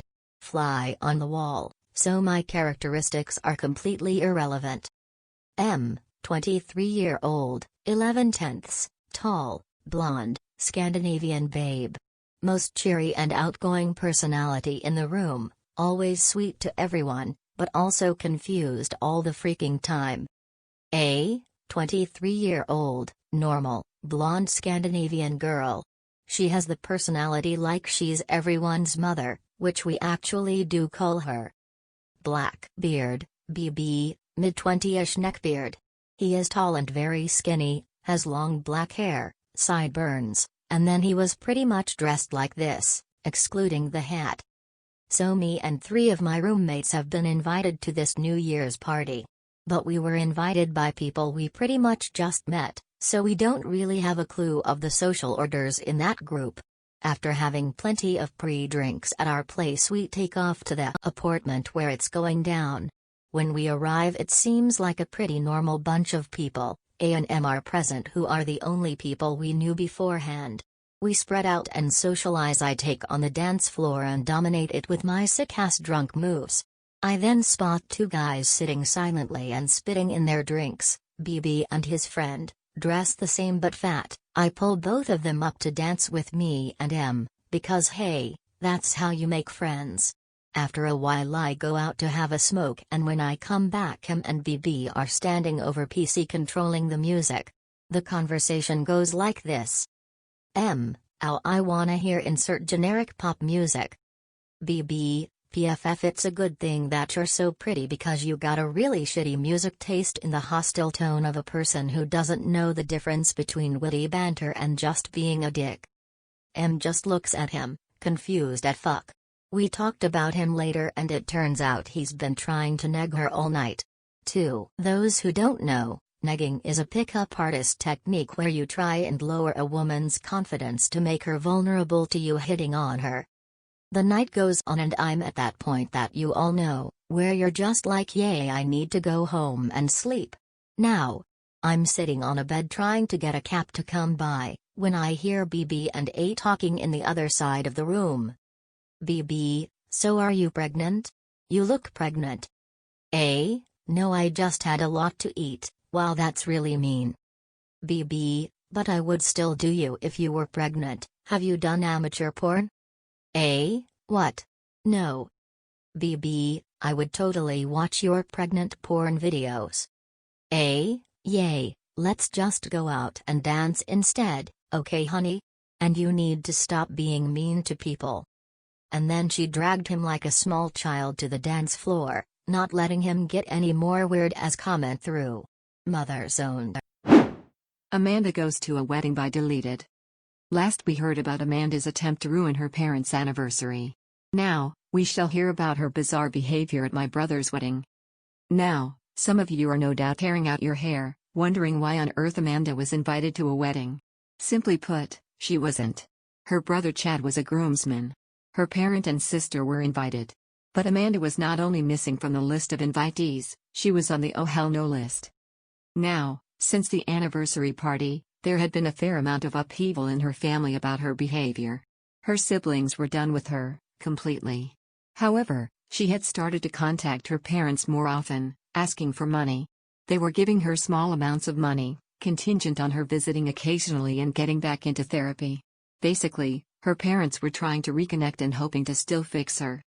After invites went out, my brother got a phone call from Amanda's mom, asking if Amanda could please be invited to the wedding.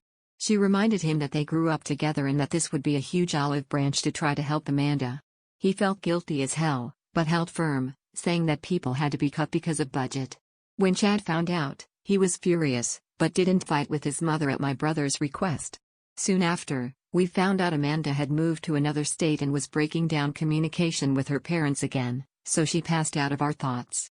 I will add one other thing, which will become important later. My brother is biologically my cousin, my father's brother's son. This is a quite long story, but short version is that after his parents' divorce, his mother wasn't mentally sound and left him with his dad, who in turn wasn't capable of caring for a child. My parents ended up taking him in and raising him. So we grew up together from a young age as siblings. Although it was never a legal adoption, he calls my parents mom and dad, and we really only refer to each other as cousins when conversation has something to do with biology. The day of the wedding we had a fair amount of drama, but it all had to do with my brother's biological mother and siblings. Amanda was the furthest thing from our minds, and we somehow got through the ceremony. Afterwards, the wedding party had photos in the sanctuary, and eventually we headed over to the reception. The wedding party was staged outside, waiting to be introduced, when Betty came outside, her face pinched, and pulled her brother Chad aside. Chad came to me. Amanda had shown up with her boyfriend. I quickly related this to my brother, who told me to handle it however I felt best. Sneaking into the reception, I walked up to Amanda's mom. She looked truly upset, and was begging me to let Amanda stay, saying she and her boyfriend had driven 6 hours just to be there. I may be ripped apart for giving in, but understand a few things. First off, the drama that had been percolating with my brother's biological family dwarfed anything Amanda could pull. At that moment, the brush fire just wasn't as important as the massive forest fire. Secondly, her mother was swearing up, down, and sideways that she wouldn't let Amanda out of her sight and would keep her in check. Thirdly, I knew Amanda would kick up a ruckus if I kicked her out. I would seem more like the bad guy for kicking someone out of the wedding than anything. The in-laws were already giving us the stink eye because of biological family drama. Those who actually knew Amanda there knew her from childhood, so kicking out a family friend while her relatives were around would just be classless. Plus, any additional fuss would no doubt kick up the biological family drama into a full boil. Reluctantly, I told Amanda's mom that if she pulled anything to ruin the wedding, we would throw her out, but that she could stay for now. I filled in Chad and Betty, and the reception started in earnest. Amanda, I might add, was dressed fancy for the occasion. Her hair was coated with something that made it look downright wet. It was so greasy, her makeup was coated on. She wore a blue dress with a full skirt that was covered in skulls, traditional wedding attire, I guess, accented with bows. In order to make this extra dressy, she was covered in as much jewelry as she could. Among other things, there were plastic pony bead bracelets, like raver girls wear, and sheep dangling chains with pendants. She clanged as she moved. Boyfriend wore a dirty dress shirt which he was positively bursting out of. With his big round glasses, he was peering out confused like an ugly Sliloris. I was technically paying for the photographer, long story, and after we were settled and started eating, he approached me. Indicating Amanda, he asked if she was a member of the family. I said no, and he uncomfortably tells me that Amanda informed him that her boyfriend was going to propose during the reception. She said that the photographer was to stay near her in order to get some good shots of the proposal. Oh hell no. First of all, I told the photographer that we didn't want a single picture of Amanda from this wedding. Period. After that, I flagged down Chad. I wasn't about to let Amanda try to detract attention from the wedding couple, and frankly didn't want to bother my brother with any of this. Chad and I started to plot how to handle this, when we had a good opening and timing. Amanda's mom was keeping to her like glue. They had gotten up to go to the bathroom, leaving boyfriend slouched alone at the table, like a lost toddler. Chad decided to go talk to him, man to man. A few minutes later, Chad was back, chuckling, and told me not to worry about anything. I really believe Amanda thought she was getting engaged that day. She had her chair pushed back to be in the middle of the aisle with a sight line for photography. This was obviously a highly practiced pose. Her feet were staggered, one toe pointed, her back arched, a smile on her face. It took us a while to figure out this was her engagement pose, exactly how she wanted to be when she was engaged. We'd do status checks throughout the reception. She sat like that, frozen for the better part of the time, her fixed smile slowly fading and becoming forced, her posture becoming slouched and leaning. At one point I got too near her and she flagged me down. She was getting engaged tonight, this was her engagement dress. I said oh and kept on my way. After a bit, the DJ made an announcement which made the boyfriend snap to attention and get to his feet. Amanda's pose had faltered during this, but she suddenly snapped to attention, the smile got bigger.